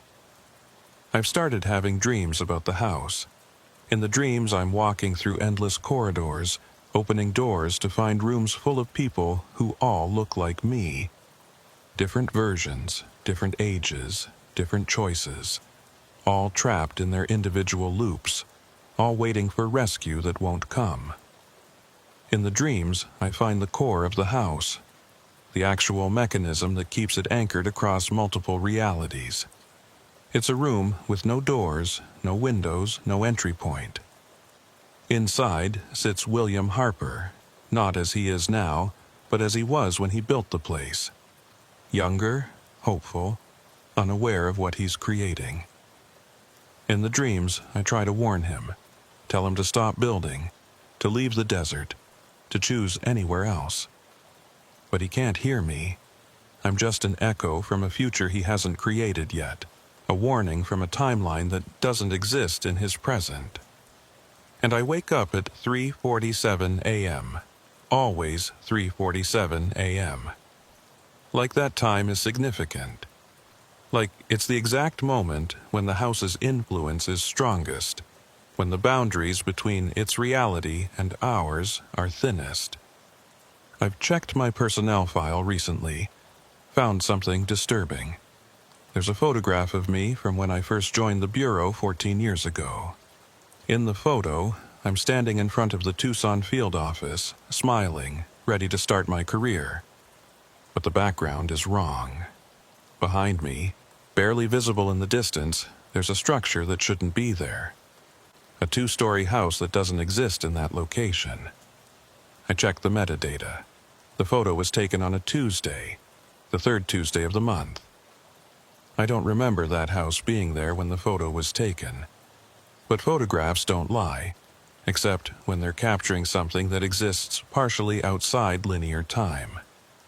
The house has been in my life longer than I thought. Maybe it's been there all along, just outside my awareness, waiting for the right moment to pull me in fully. Last week, I received a package at my office. No return address, postmarked from Douglas, Arizona. Inside was a calendar turned to March 1987. 3 dates circled, March 3rd, 10th, 17th, and a new date added in fresh red ink, March 16th of next year. The third Tuesday, my birthday. Underneath the calendar was a note in handwriting I recognized as my own, though I didn't write it. Come home. You've been waiting long enough. The room is ready. Time doesn't mean anything down here. Rebecca Holt, Room 7. I haven't told anyone about the package. What would I say? That I'm receiving messages from myself, from a version trapped in the house, inviting me to join her. That the house isn't just trapping random victims anymore, it's targeting specific people, preparing rooms customized to their particular psychological profiles. That I might be next. I keep working the case, collecting data, analyzing patterns, searching for any weakness we can exploit. But I know the truth. The house is stronger than we are. It's been learning for 4 decades while we've barely started understanding it. Every time we think we've figured something out, it evolves past our comprehension. It's not a structure, it's not a trap. It's something alive, or something that learned to pretend to be alive, and its purpose is to collect versions of people and keep them suspended in moments that never end. And it's winning. Next month is March. The third Tuesday falls on the 16th. My birthday. The date circled on the calendar. I should request reassignment. Move to a different office, far from Arizona, far from the house's influence. Let someone else monitor it, someone less compromised. But I won't, because there are people trapped there who deserve rescue, even if rescue is impossible. Because William Harper has been waiting since 1907 for someone to figure out what he couldn't. Because every face in those windows is someone's family member, someone's friend, someone who deserves better than being forgotten in a case file marked unsolvable. And because part of me is already there, has always been there, will always be there. The version that wrote that note, that's waiting in room 7, that exists in the basement where time doesn't mean anything. Maybe that's how the house wins. Not by forcing you inside, but by making you realize you were always inside. That the version walking around thinking it's free is just another echo, and the real you has been trapped since the beginning. I look at satellite imagery from last Tuesday. The house appeared right on schedule. 6 hours and 47 minutes this time, another 12 minutes longer than last month. At this rate, it'll be permanent by August. And when it's permanent, when it exists continuously rather than in 6-hour intervals, what happens then? Does it expand, claim more territory, trap more people? Does it stabilize, become fully anchored in our reality, vulnerable to conventional methods? Or does it finish whatever transformation it's undergoing and become something we can't even begin to understand? I've drafted a memo to my supervisor recommending we evacuate a 50-mile radius around the house's location before it becomes permanent. Recommend we establish it as a federal hazard zone, fence it off, make it illegal to approach. But I know what will happen. The memo will be reviewed, discussed, and ultimately ignored because you can't evacuate 50 square miles of Arizona based on a house that only appears on Tuesdays and traps people in temporal loops that quantum physicists can't explain. So people will keep disappearing. The house will keep collecting them. And eventually it'll be too big to ignore, too permanent to dismiss, too dangerous to approach. And by then it'll be too late to stop it. I've started keeping a journal, writing down everything I know about the house, every observation, every theory, every failed intervention. If I disappear on March 16th, if the version in room 7 is right and I've been waiting to come home, at least there will be a record. At least the next agent assigned to this case will have something to build on. At least someone will know the truth about Mile 98. Last night I drove out to the location. Not on a Tuesday, just a random Saturday night. Stood in the empty depression where the house appears, looked up at the stars, listened to the desert silence. And I heard it. Faint, almost inaudible, but definitely there. Voices. Dozens of voices, maybe hundreds, all speaking at once, all saying the same thing. Come home. You've been waiting long enough. My voice. William Harper's voice. Paul Ramsey's. Jennifer Coller's. All the trapped people speaking in unison, calling to me across whatever boundary separates their reality from mine. I got back in my vehicle. Drove home. Tried to forget what I'd heard. But I can't forget. Just like I can't stop investigating. Just like I can't request reassignment. The house has me. Maybe not physically, not yet, but it has me in every way that matters. My career is defined by it. My dreams are haunted by it. My future is circled on a calendar in red ink. March 16th, the third Tuesday. My birthday. The day I come home. I'm writing this on March 15th. Tomorrow, I'm driving south one last time. Taking all my documentation, all my research, all the evidence I've collected over 6 months. I'm going to enter the house during its manifestation period. I'm going to find the basement, find room 7, find the version of me that's been waiting there, and I'm going to learn the truth. How the house works, why it exists, how to stop it. If I don't return, if this is the last entry in my journal, then you'll know the house won. But you'll also have everything I've learned, every pattern I've documented, every weakness I've identified. Use it, stop this thing, before it becomes permanent, before it claims more victims, before it spreads, because I've seen something in the latest satellite imagery, something I haven't told anyone yet. There are 2 houses now. The original at mile 98, and a new one approximately 40 miles west.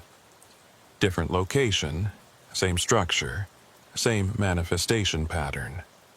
The house is reproducing, and if it can make 2, it can make 10, or 100, or enough to cover the entire desert in overlapping dimensional traps. Stop it now. While there's still time, while there's still a world outside the houses, while there are still people who aren't echoes. Tomorrow, I'll know the truth. Tonight, I'm just Agent Rebecca Holt, writing a journal entry that might be my last, hoping someone will understand what I've learned and use it to save others from my fate. It's 3:47 a.m. It's always 3:47 a.m. Time doesn't mean anything down here.